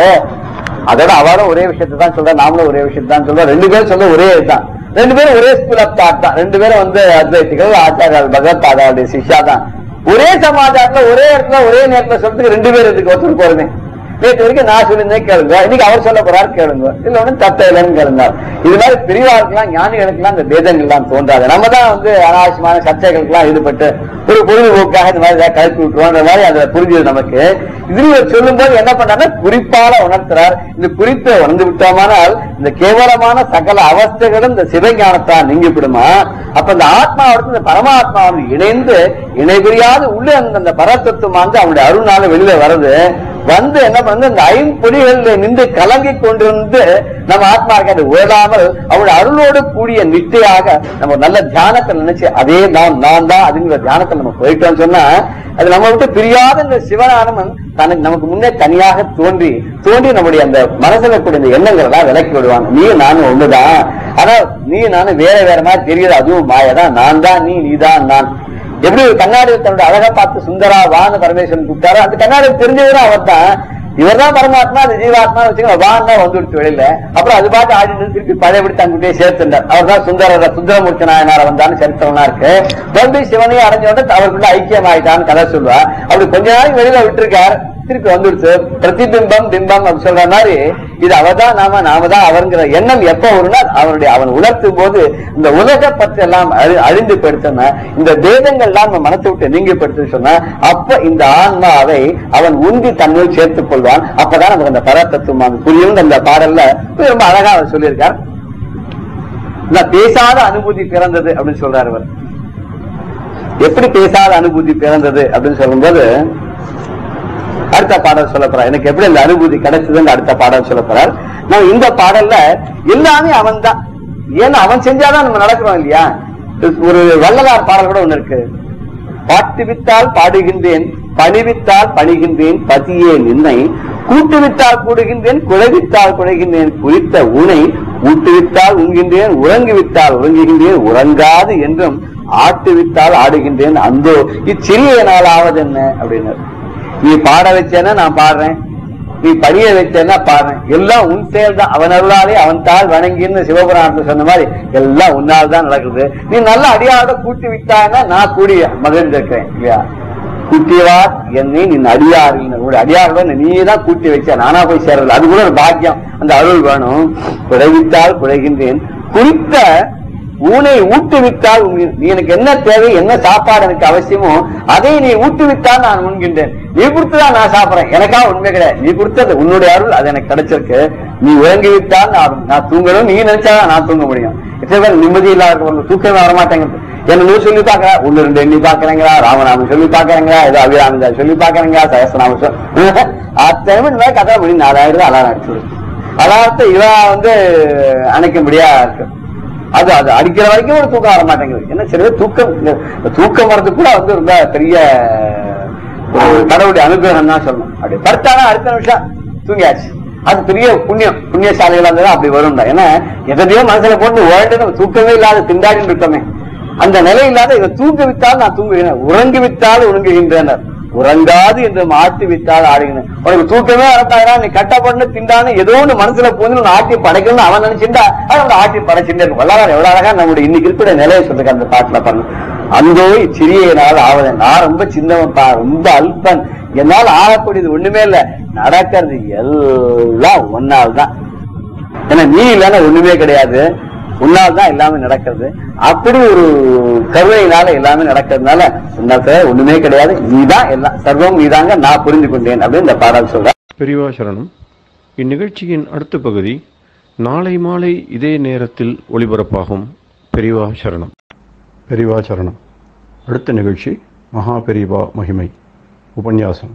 வழங்குபவர் பிரம்மஸ்ரீ கணேச சர்மா அவர்கள். வசுதேவசுதம் தேவம் கம்சச்சாணூரமர்தனம் தேவகி பரமானந்தம் கிருஷ்ணம் வந்தே ஜெகத்குரும். கிருஷ்ணர் ஜெகத்குரு அப்படிங்கிற பட்டத்தை முதல்ல யாரை சொல்லி கூப்பிட்றோம் அப்படின்னு கிருஷ்ணரை தான் கூப்பிட்றோம். நாராயணம் பத்மபூம் அப்படின்னு ஆரம்பித்து அந்த பகவான் தான் கிருஷ்ணராக இருக்கார், அவரே தான் குருவாக இருக்கார் அப்படிங்கிறோம். அந்த பகவானே இந்த கிருஷ்ணரே தான் சாட்சாத் நாம பார்க்குற பிரத்யக்ஷ தெய்வமாக குருவா காஞ்சி பெரியவாளாக வந்த இந்த பெரியவா இந்த உலக மக்களுக்குத்தான் அப்படின்னு இல்லை, எல்லா ஜீவராசிகளுக்கும் ஹிதத்தையே நல்லதையே பண்ணினவர். அது பண்ணுறதுக்குன்னே ஒரு அவதாரம். அப்படி இருந்து பெரியவா தான் இந்த பசுவத தடுப்பு இயக்கத்தை முக்கியமாக இருந்து அதை ஆதரித்து அதுக்கு பேராதரவு கொடுத்து இந்த பசுவதையை தடுக்கணும் அப்படின்னு சொன்னான். என்ன ஒரு கருணையினால்தான், ஜீவ காருண்யத்தினால. அந்த பசுங்கிறது அவ்வளவு புனிதமாக இருக்குது அப்படின்னு நாம் தெரிஞ்சுக்கிறோம். இந்த பசு அப்படின்னாலே எது அப்படின்னு நாட்டு பசு அப்படிங்கிறோம். இந்த பசுவுக்கு நமக்கு சாஸ்திரத்தில் பசுவுக்கு என்ன புனிதத்தன்மையெல்லாம் சொல்லியிருக்கோ, அந்த பசுட்டேந்து வர அந்த ப்ராடக்டில் என்னென்னலாம் நல்ல குணங்கள்லாம் சொல்லியிருக்கோ, இது அத்தனைக்கும் எங்கே இருக்குன்னு நமது தேசத்தில் இருக்கக்கூடிய நாட்டு பசு அப்படின்னு சொல்லக்கூடியதுக்கு தான். பொதுவாக நம்ம பசுன்னாலே அதுக்கப்புறம் நமக்கு இந்த சீம பசு இல்லாமல் வர ஆரம்பிச்சிருத்தோம், ஜெர்சி அப்படின்லாம் சொல்கிறோம். அதுவும் பசு தான், நாட்டு பசுவும் பசு தான்னா கூட உருவத்தில் வேணால் ரெண்டும் ஒன்றா இருக்கலாம், அதே மாதிரி பால் மாதிரி இருக்கலாம். ஆனால் நீங்கள் பார்த்தீங்கன்னா இப்போ ஆராய்ச்சி இல்லாமல் சொல்கிறா, விஞ்ஞான ஆராய்ச்சி இல்லாம் நமக்கு இந்த ஹார்ட் ப்ராப்ளம் இது மாதிரி பல ப்ராப்ளங்களுக்கெல்லாம் காரணம் இந்த ஜெர்சி பசுவோட பால் அப்படின்னே கண்டுபிடிச்சு சொல்கிறா. ஆனால் இதுக்கு நேர் ஆப்போசிட்டு நாட்டு பசுங்கிறது, அதோடது எல்லாமே நல்லதுக்குத்தான். நமக்கு ஒரு சந்தேகம் வரும், பசுஞ்சாணி போட்டு அந்த இடத்தெல்லாம் மொழி தொடச்சி சுத்தம் பண்ணினோம்னா அதில் உள்ள கிருமிகள்லாம் போகிறது, அதில் உள்ள இந்த பொல்யூஷன்லாம் போயிடுறது அப்படின்லாம் சொல்கிறோம். ஆனால் இந்த காலத்தில் பார்த்தீங்கன்னா பசுஞ்சாணியை கையால் தொட முடியல, ஒரே பேட் ஸ்மெல்லு வருது அப்படின்லாம் சொல்கிறோம் இல்லையோ. நீங்கள் அவசியம் பார்த்து இதெல்லாம் டெஸ்ட் பண்ணி பார்த்தீங்கன்னா தெரியும். நாட்டு பசுவோட சாணத்தை எடுத்து பாருங்க, துளி கூட நாராது. அந்த நாட்டு பசு சாணத்துக்கு தான் இந்த ஆன்டி பாக்டீரியல் எஃபெக்ட் எல்லாம் இருக்குது. அது நாரவே நாராது. அதை கையை எடுத்து மொழிகினோம்னா இன்னும் நல்லா ஜம்முன்னு தான் இருக்கும், துர்க்கந்தம்லாம் அதில் இருக்காது. அதே இந்த ஜெர்சி இதை எடுத்தீங்கன்னா தான் இந்த நாத்தம்லாம் நாரும். அதனால தான் குழந்தைகள்லாம் அதை போய் தொடர்றதுக்கு அருவறுப்பு பட்டுறா. அப்படின்னா வேறு ஒன்றும் இல்லை, இந்த நாட்டு பசு சாணமாக இருந்தாக்க நமக்கு அருவறுப்பே வராது. விபூதி அப்படின்னா அந்த நாட்டு பசு சாணத்தில் தான் நாம் முட்டாம் போட்டு அதில் தான் விபூதி பண்ணிக்கணும். பண்ணி அதை சர்வாங்கத்திலையும் பூசினோம்னா நமக்கு ஸ்கின் ப்ராப்ளம்லாம் வராது அப்படின்லாம் சாஸ்திரம்லாம் சொல்லுது.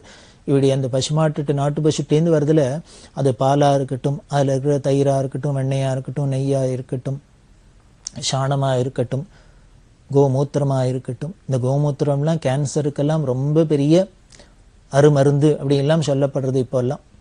இப்படி எல்லாமே சர்வமும் பிரயோஜனமாக இருக்கிறது அந்த பசுவோட ப்ராடக்ட்ஸ். அதனால தான் அந்த கோவை அப்படி நாம் முக்கியமாக சொல்கிறோம். அதுக்கு மேலே எல்லா தேவதைகளும் இதில் வாசம் பண்ணுறதா சாஸ்திரங்கள் சொல்கிறதுனாலே இந்த கோவை நாம் பூஜை பண்ணி கோபூஜை பண்ணி வழிபடுறோம். அதனால்தான் எந்த ஒரு நல்ல காரியத்திலையும் கோபூஜை முதல்ல பண்ணுறோம். இன்றைக்கும் மடத்தெல்லாம் பார்த்தீங்கன்னா காஞ்சி மடத்தில் தினம் காலங்காலத்தால் கோபூஜை நடக்கிறது, கஜபூஜை நடக்கிறது, எல்லாம் பண்ணிட்டு தான் அப்புறம் சந்திரமௌலீஸ்வருக்கே பூஜை. அப்படி இருக்கிற அந்த கோவை நாம் அலட்சியமாக இருக்கக்கூடாது, அதை கண்டுக்காத இருக்கக்கூடாது, அதை சம்ஹாரம் பண்ணுறதுக்கெல்லாம் அனுப்பக்கூடாது. அப்படிங்கிறதுக்காக தான் பசுவத தடுப்பு இயக்கத்தை பெரியவா ரொம்ப வலியுறுத்தி சொன்னால். அந்த பசுக்களை காப்பாற்றுறதுக்கு நமக்கு செலவில்லாத எவ்வளவு எளிமையாக காப்பாற்ற முடியுமோ காப்பாற்றணுங்கிறதுக்காக இந்த கரிகா பழத்தோல்லாம் கலெக்ட் பண்ணுறது அப்படின்னு சொன்னான். இந்த காலத்தில் பார்த்தோம்னா ஒவ்வொரு ஹோட்டல்லையும் பெரிய பெரிய ஹோட்டல்லாம் இருக்குது. அதில் எத்தனையோ வீடு வீடாக இருக்கிற கரிகாத்தோலை விட இது மாதிரி பெரிய நிறுவனங்கள்லாம் என்னையோ நிறையா கரிகாத்தோல்லாம் வரலாம். அதெல்லாம் அவள் எப்படி வேஸ்ட் பண்ணுறாலோ தெரியாது. இதை கேட்குறவாள்லாம் இதுக்கெல்லாம் ஒரு முயற்சி பண்ணி அதை மாதிரி நிறையா இருக்கிற அந்த கரிகா பழத்தோல் எல்லாம் எடுத்து நல்ல இருக்கிறத கொண்டு இந்த பசுக்களுக்கெல்லாம் கொடுத்தாலே பெரிய புண்ணியத்துக்கு புண்ணியமும் சேரும். பெரியவா அதில் பிரீத்தியும் அடைவா. அந்த வாயில்லாத ஜீவன்களாமும் நமக்கு ஆசீர்வாதம் பண்ணும். அப்படி இந்த கரிகா பழத்தோல்லாம் பல பேர் கைங்கரியம் பண்ணிட்டு இருக்கா. இன்னமும் நமக்கு தெரியலையே வழியே பல பேர் பண்ணிட்டு இருக்கா. பெரியவா சொன்ன காரியங்கள்லாம் பல பேர் அங்கங்கே பண்ணிட்டு இருக்கா. அது வெளி உலகத்துக்கு வேணா தெரியல.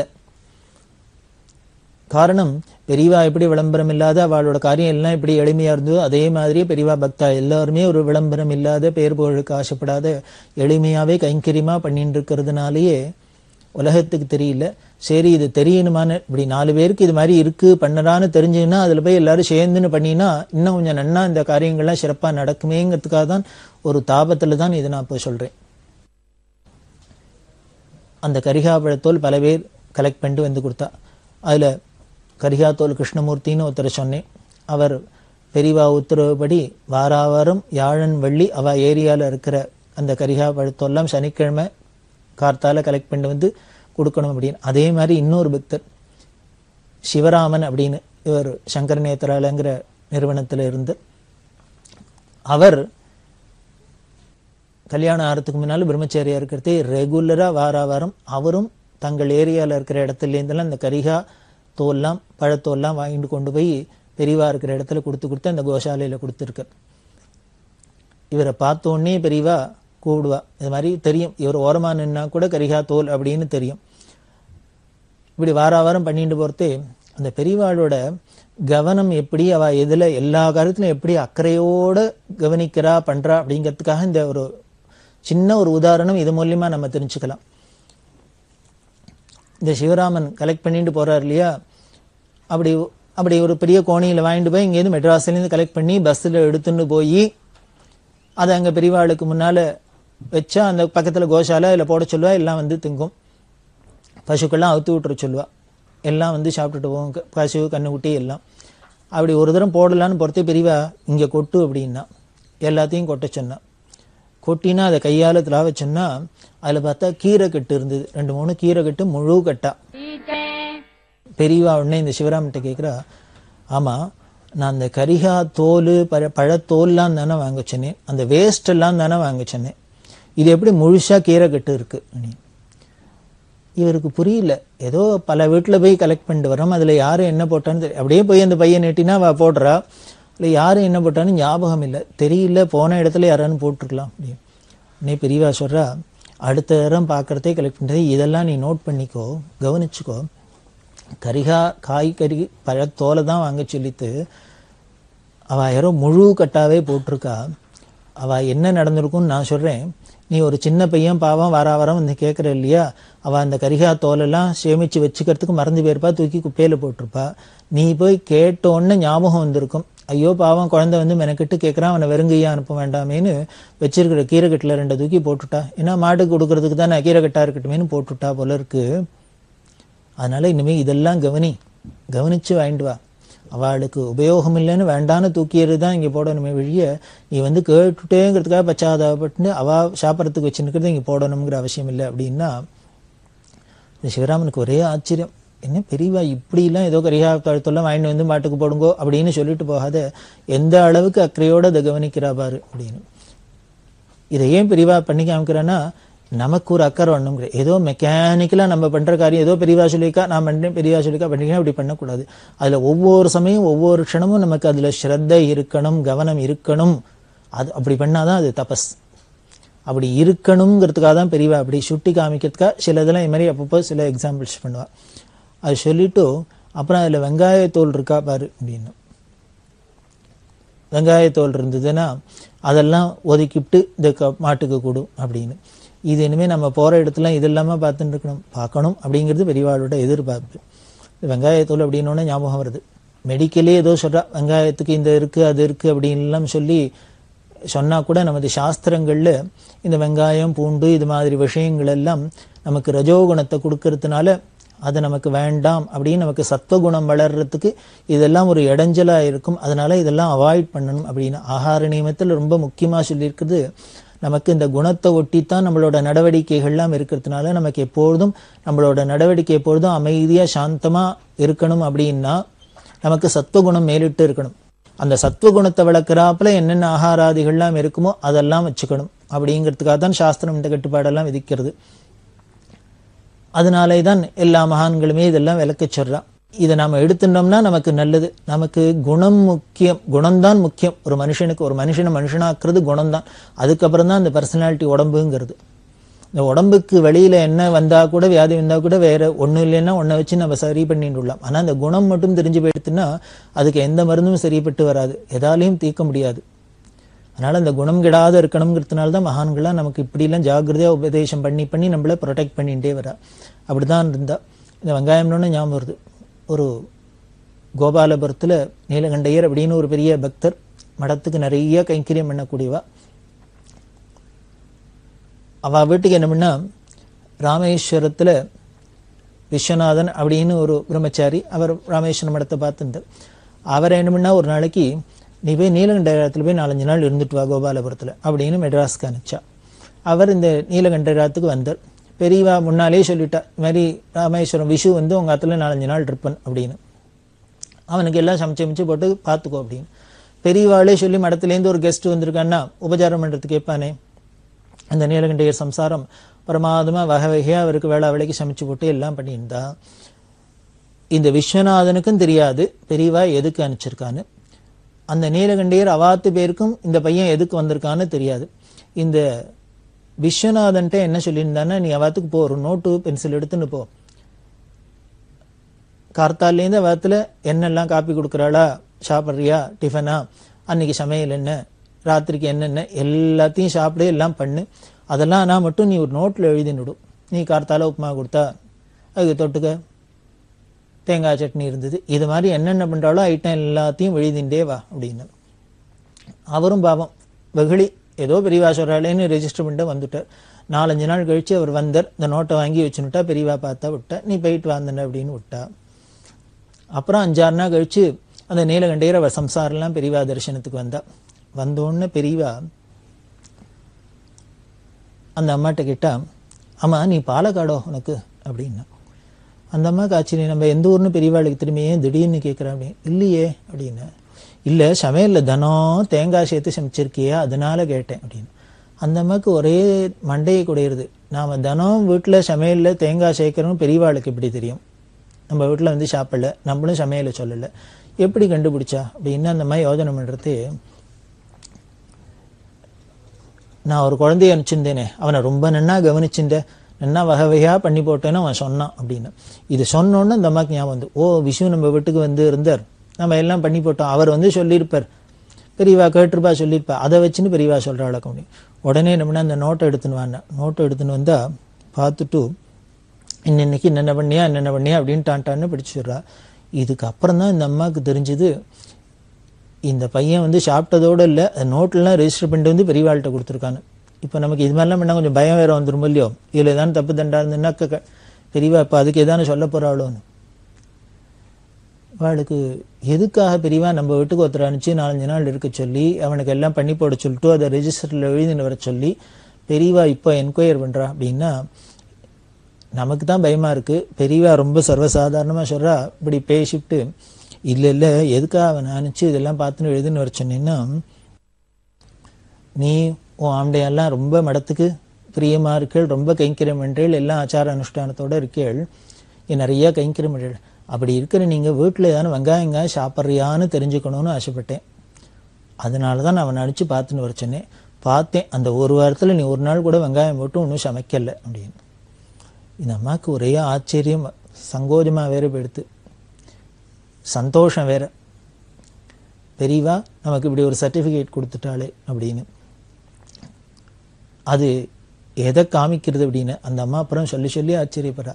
இப்போ நாம் வீட்டில் வெங்காயம் சாப்பிட்டா என்ன, சாப்பிடல என்னான்னு, எதை சாப்பிட்டா என்ன, எதை சாப்பிடல என்னான்னு, இப்படி ஒவ்வொரு வீட்டில் இருக்கிற ஒவ்வொரு வீட்டை பற்றியும் பெரியவா என்ன கவலைப்பட்டுருக்கா. ஏதோ வாங்கியோ காஞ்சிபுரத்தில் இருந்தால் மடத்தில் இருந்தால் ஏதோ தர்பார் பண்ணின்னு தானே இல்லாத ஒவ்வொரு குடும்பத்தை பற்றியும் ஒவ்வொரு மனுஷாலை பற்றியும் ஒவ்வொருத்தரை பற்றியும் என்ன கவலையோடு இருந்து அவளுக்கு எப்பொழுதும் நல்ல குணத்தோடு இருக்கணும், நல்லவாளாக இருக்கணும், நல்லவாக்க என்ன ஒரு அக்கறையோடு பெரியவா நடந்துட்டு இருக்கா அப்படிங்கிறத தான் காமிக்கிறது.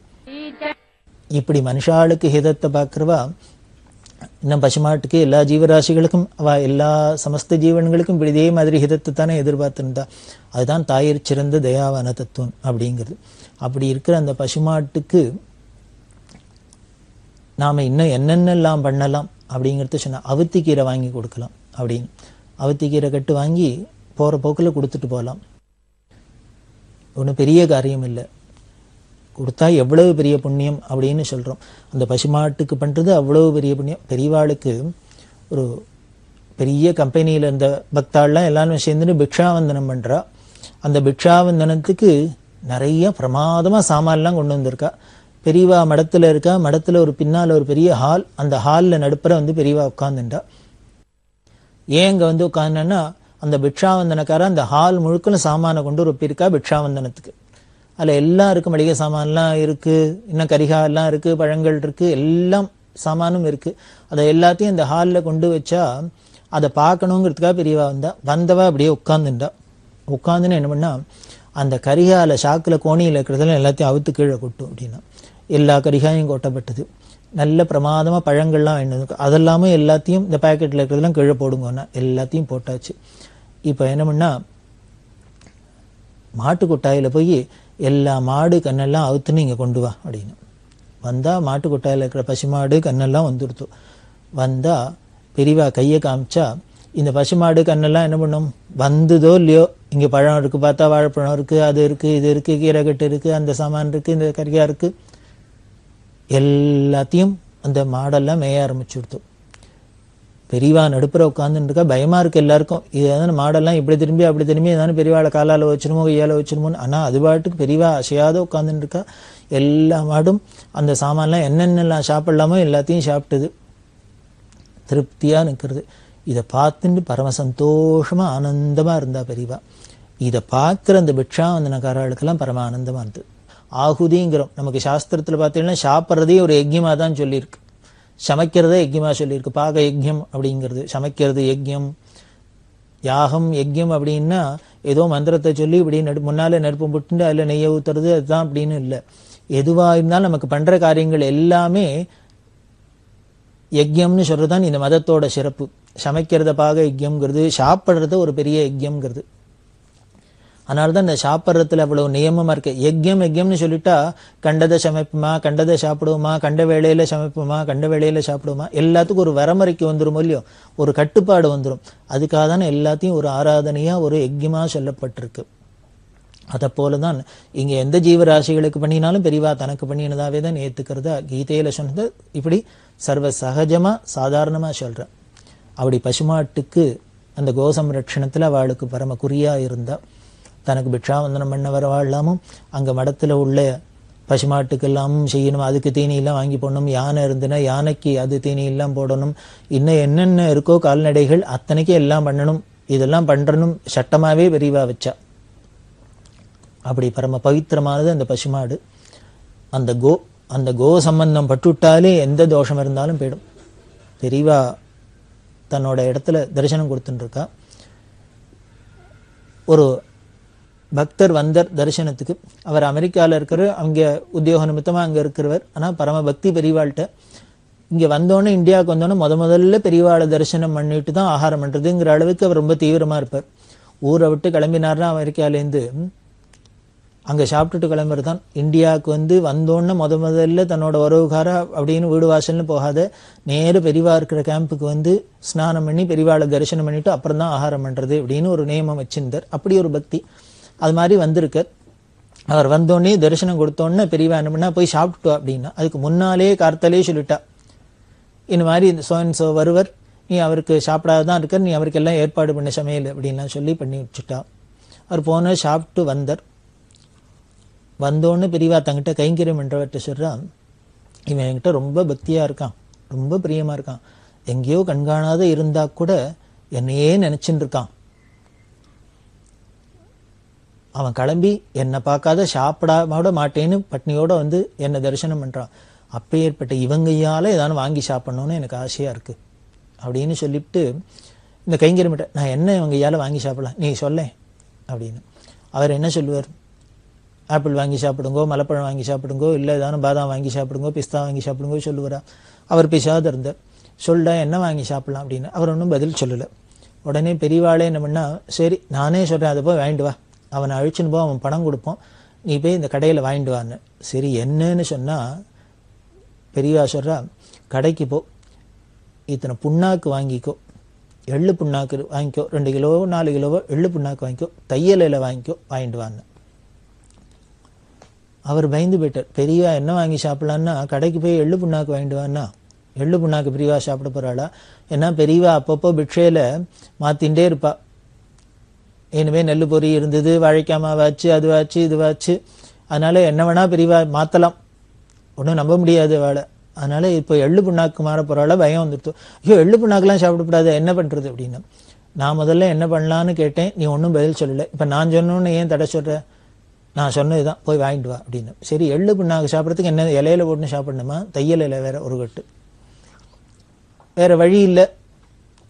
அந்த அமெரிக்காக்காரர் அழிச்சுன்னு போனால் அவர் பணம் கொடுத்தார், இதை வாங்கிட்டு வந்தாச்சு. பெரியவாள்கிட்ட வச்சோன்னு பெரியவா சிரிச்சுன்னே சொல்கிறான், இப்போ இதை நான் சாப்பிட போகிறேன்னு நீங்களாம் பயந்து போயிட்டாளோ அப்படின்ட்டு. எனக்கு இல்லை அப்படின்ட்டு அந்த அமெரிக்காவிலேருந்து வந்தவர்கிட்ட சொல்கிறா, இந்த எள்ளு புண்ணாக்கு எடுத்துக்கோ, இங்கே பக்கத்தில் மாட்டுக்கொட்டா இருக்குது, இந்த பசு மாட்டு கொண்டு உங்கையால் கொடு அப்படின்னு அந்த புண்ணாக்கு கொடுக்க சொன்னான். சரி இந்த இலக்கட்டை கொண்டு பெரியவாளோட டாய்லெட் கொட்டாயில் வை அப்படின்னா. பெரியவா சொல்கிறா, இவன் எப்போதும் என்ன நினச்சிட்டு இருக்கான், அதனால் எனக்கும் அவனையே நினச்சிக்கணும், இவன் ஞாபகப்படுத்துகிறாப்புல காலங்காலத்தில் ஏந்துனோன்னே இவனை நினச்சிக்கணும். அந்த கொட்டாயில் நம்ம ஏந்துனோன்னே நாம் டாய்லெட்டுக்கு போகிறோம், கொட்டாய்க்கு போகிறோம், அந்த கொட்டாய்க்கு பூமியில் நேராக போடப்படாது, விசர்ஜனம் பண்ணப்படாது, அதனால் இலையை போட்டுன்னு பண்ணுற வழக்கம்.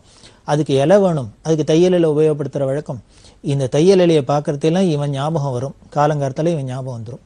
அதே மாதிரி இந்த புண்ணாக்கை கொண்டு பசுமாட்டு கொடுக்குறான். இப்போ இந்த பசுமாடு இந்த புண்ணாக்கு தன்னுடுத்துனா இந்த புண்ணாக்கு அது உள்ளுக்குள்ளே போய் பாலாக மாறி நாளைக்கு பால் கறக்கும், அந்த பாலை நான் எடுத்துப்பேன். இப்போ இவன் கொடுத்ததுனால பால் சுரந்து, இவன் கொடுத்த புண்ணாக்குனால பால் சுரந்து நான் பால் சாப்பிட்றேன், அதனால் அவன் கொடுத்து சாப்பிட்றதா தானே ஆகும், அதுக்காக தான் பண்ண சொன்னேன் அப்படின்னு. அவருக்கு ஒரே சந்தோஷம். அவர் ஊருக்கு போயிட்டார், பெரியவா உத்தரவு கொடுத்தா போயிட்டார். ஏன் இப்படி? அவர்கிட்டேருந்தே நேர தானே ஒரு பழத்தை எடுத்து வாங்கி சாப்பிட்ருக்கப்படாதோ? அவர் இனிமேல் புண்ணாக்கை வாங்கி பசுமாட்டு கொடுத்து அதுக்கப்புறம் பால் சுரந்து கறந்து தான் சாப்பிடணுமன்னா அதுதான் தர்மஸ்வரூபமான பெரியவாளோட அப்ரோச்.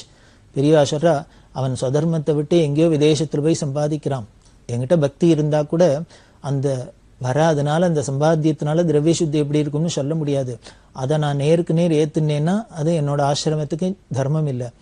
எப்பேற்பட்ட தோஷமாக இருந்தாலும் அது பசுமாடு சம்பந்தப்பட்டிருச்சுன்னா பரம பவித்திரமாயிடும். அதனால் இவனோட காசில் நேர நான் தானே வாங்கினே தான் தோஷம் வரும். இந்த காசு மூலியமாக புண்ணாக்கு வாங்கி இது பசுமாட்டுக்கு போயிட்டுனா, பசுமாட்டுக்குள்ளே போயிட்டு வந்துடுத்துனா அது பவித்திரமாயிடுத்து அந்த பசும்பால், அதை நான் இப்போ எடுத்துக்கலாம் அப்படின்னா அந்த பசு சம்பந்தப்பட்டிருச்சுன்னா எவ்வளவு பவித்திரம் அப்படின்னு நமக்கு காமிக்கிறதுக்காக தான் இது மாதிரிலாம் நடக்க மாட்டேறா பெரியவா. அப்படி ஒவ்வொருத்தரோட அன்பையும் அங்கீகரித்து நாம் அந்த அன்பை அங்கீகரிக்கிறோங்கிறதுனால அதில் உள்ள தோஷங்கள்லாம் கண்டுக்காத இருக்கிறதும் கிடையாது. இந்த தோஷங்களையும் விளக்குவா, நம்மளோட அன்பையும் அங்கீகரிப்பா. இப்படி அங்கீகரித்து அருள் செய்கிறதான் பெரியவாளோட விசேஷமான கிருபை அப்படின்னு சொல்லி அந்த கிருபையை நாம் தொடர்ந்து அனுபவிக்கலாம். பெரியவா சரணம். இந்நிகழ்ச்சியின் அடுத்த பகுதி நாளை மாலை இதே நேரத்தில் ஒளிபரப்பாகும். பெரியவா சரணம். பெரியவா சரணம். அடுத்த நிகழ்ச்சி திருவாசக இன்னிசை. வழங்குபவர் ஸ்ரீ சத்குருநாத தேசிகர் அவர்கள். பெரியவா சரணம். திருச்சிற்றம்பலம். திருப்பூவல்லி இணையார் திருவடி என் தலைமேல் வைத்தலுமே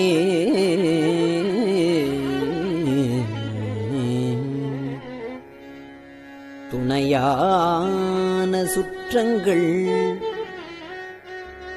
அத்தனையும் துறந்து ஒழிந்தே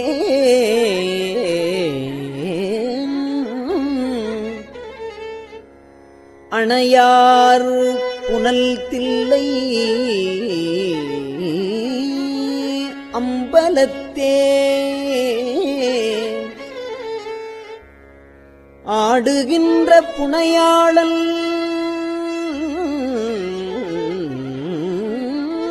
சீர்பாடி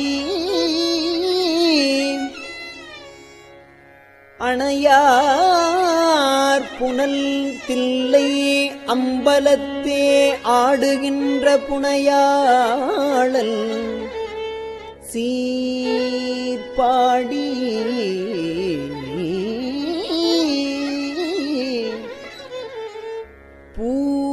பூவல்லி கொய்யாமோ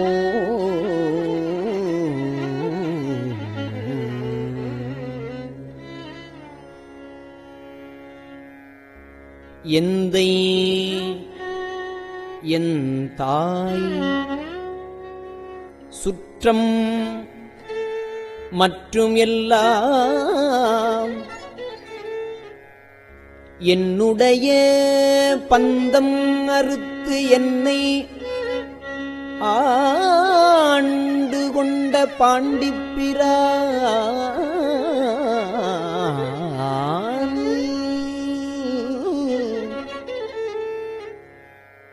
அந்த இடைமருதில் ஆனந்தத்தேன் இருந்த பொந்தை பரவி நாம் பூவல்லி கொய்யாமோ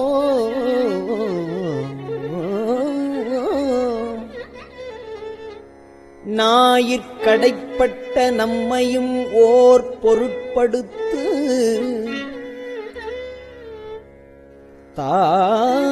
தாயிற்பெரிதும் தயாவுடைய தம் பெருமான்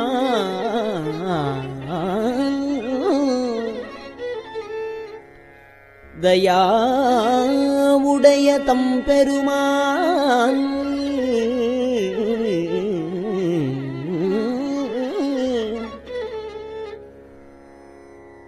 தாயில் பெரிதும் தயாவுடைய தம்பெருமான்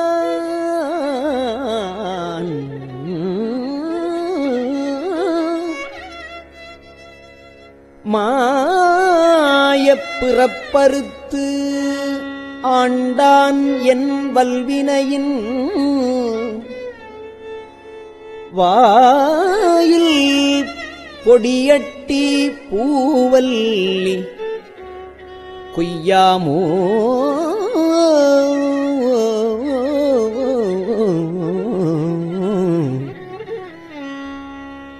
பண்பட்ட தில்லை பதிக்கு அரசை பரவாதே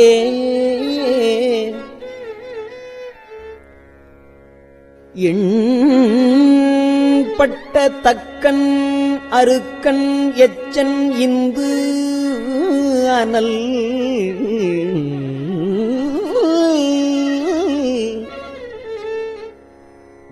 விண்பட்ட பூதப்படை வீரபத்திரரால்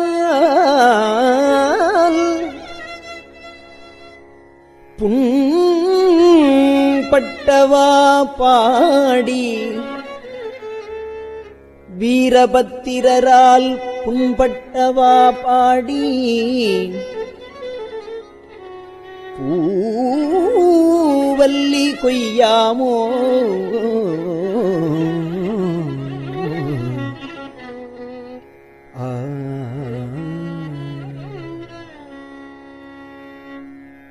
தேனாடு கொன்றே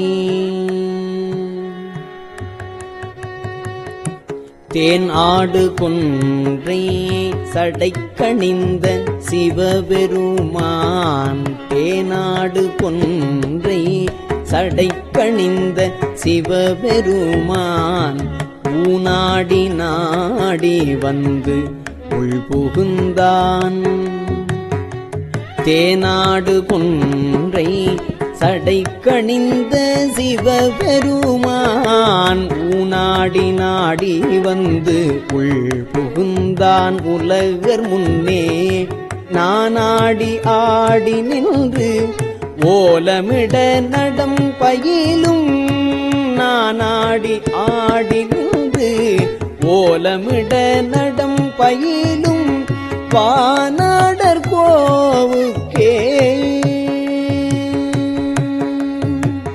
வானாடர் கோவுக்கே பூவல்லி கொய்யாமோ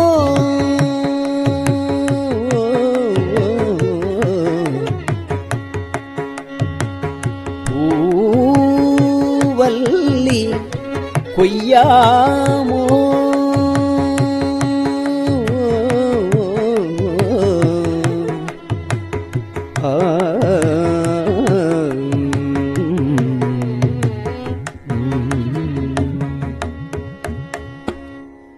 எரிமூன்று தேவர்க்கு இறங்கி அருள் செய்தருளே சிரமூன்று அறத்தன் திருப்புருவம் நெறித்தருளி உருமூன்றுமாகி உணர்வரிதாம் ஒருவனுமே உருமூன்றுமாகி உணர்வரிதாம் ஒருவனுமே புறமூன்று எரித்தவா பூவல்லி பொய்யாமோ புறம் மூன்று எரித்தவா பூவல்லி பொய்யாமோ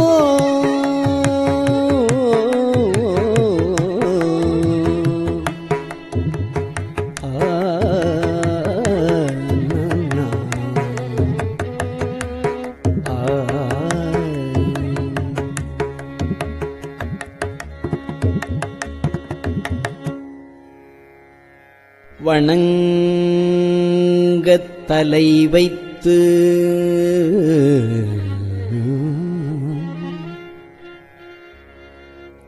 வார்கழல் வாய் வாழ்த்த வைத்து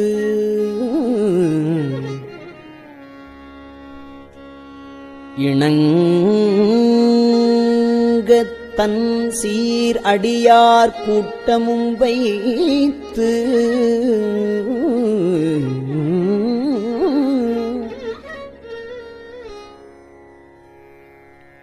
எம்பெருமான்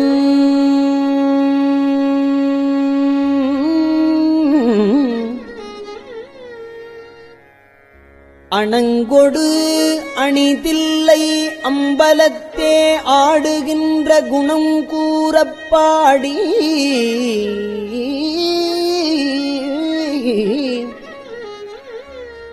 அணங்கொடு அணிதில்லை அம்பலத்தே ஆடுகின்ற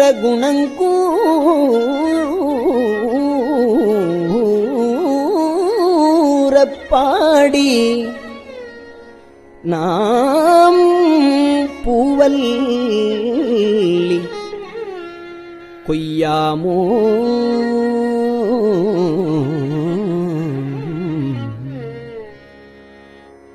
நெறி செய்து அருளித்தன் சீரடியார் பொன்னடிக்கே குறி செய்து கொண்டு என்னை ஆண்டபிரான் குணம் பரவி முறி செய்து நம்மை முழுதுடற்றும் பழவினையை கிரி செய்தவா பாடி பூவல்லி கொய்யாமோ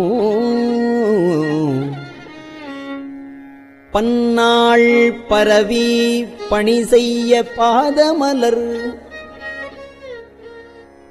என் ஆகம் துண்ண வைத்த பெரியோன் எழிச்சுடராய்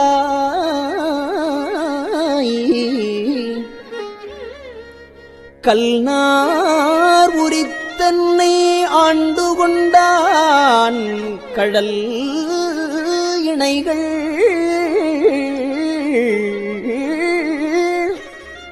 பொன்னானவா பாடி பூவல்லி கொய்யாமோ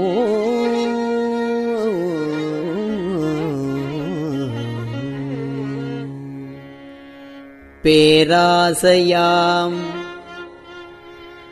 இந்த பிண்டம் அறப்பெருந்துரையான் பேராசையாம் இந்த பிண்டம் அறப்பெருந்துரையான் சீரார் திருவடி என் தலைமேல் வைத்தபிரான்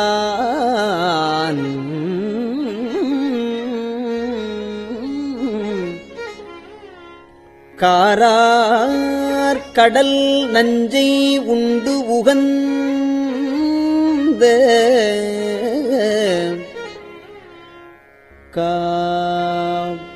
காப்பாலி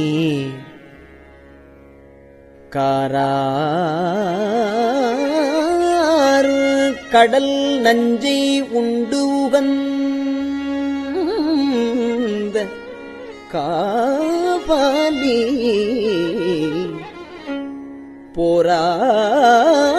போரார் புறம்பாடி பூவல்லி கொய்யாமோ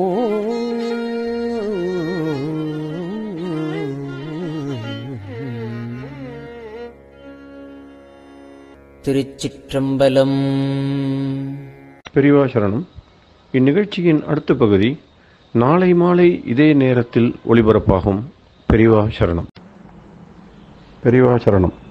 பெரியவா வானொலியின் இன்றைய நிகழ்ச்சிகளின் நிறைவாக திருப்பொன்னூசல் வழங்குபவர் சத்குருநாத தேசிகர் அவர்கள். பெரியவா சரணம். திருச்சிற்றம்பலம். திருப்பொன்னூசல். மாதாடு பாகத்தன் உத்தரகோசமங்கை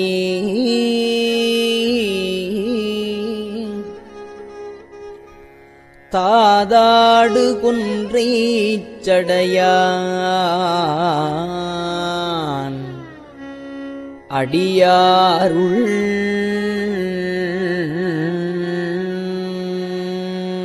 கோதாட்டி நாயேனை ஆட்கொண்டு என் தொல்பிறவி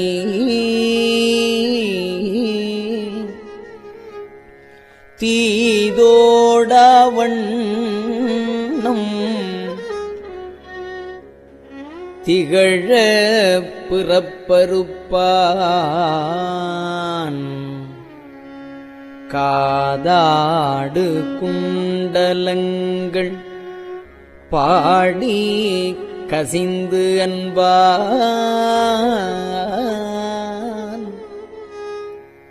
போதாடு பூன்முலையே போதாடு பூன்முலையே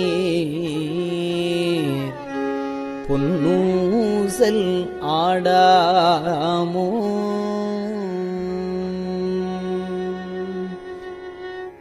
திருச்சிற்றம்பலம். கஞ்சிவய காமாட்சி தன் குழந்தாய் சங்கரரே கஞ்சிவய காமாட்சி தன் குழந்தாய் சங்கரரே குரு சந்திரசேகரரே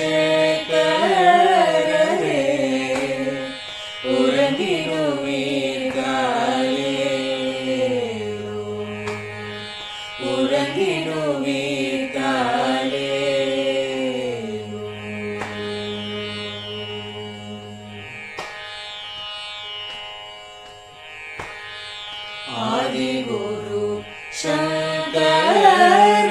சங்கரராய் அன்றொரு நாள்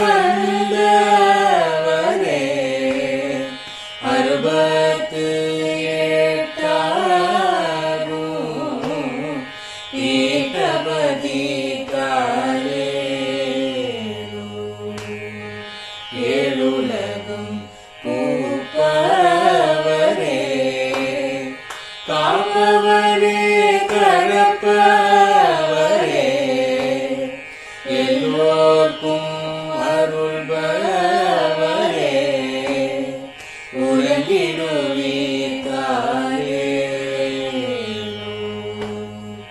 அயனுடனே மாலவனோ தேடிய பொற்பதத்தவரே அருமறைகள் சாற்றும் முயல் மலர்பதமே தாரே முக்தி நிலை எய்திடவே சக்தி தரும் சத்குருவே முக்தி நிலை எய்திடவே சக்தி தரும் சத்குருவே நித்தமெங்கள் நாவீசையில் நித்திரை கொள்தாரே நித்தமெங்கள் நாவீசையில் நித்திரை கொள்தாளே நித்தமெங்கள் நாவீசையில் நித்திரை கொள்தாளே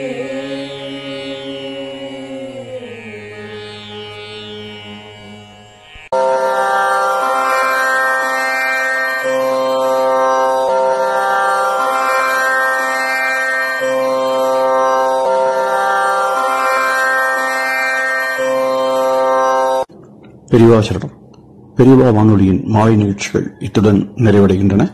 எமது அடுத்த ஒளிபரப்பு நாளை காலை இந்திய நேரப்படி 6 மணிக்கு துவங்கும். பெரியவா சரணம்.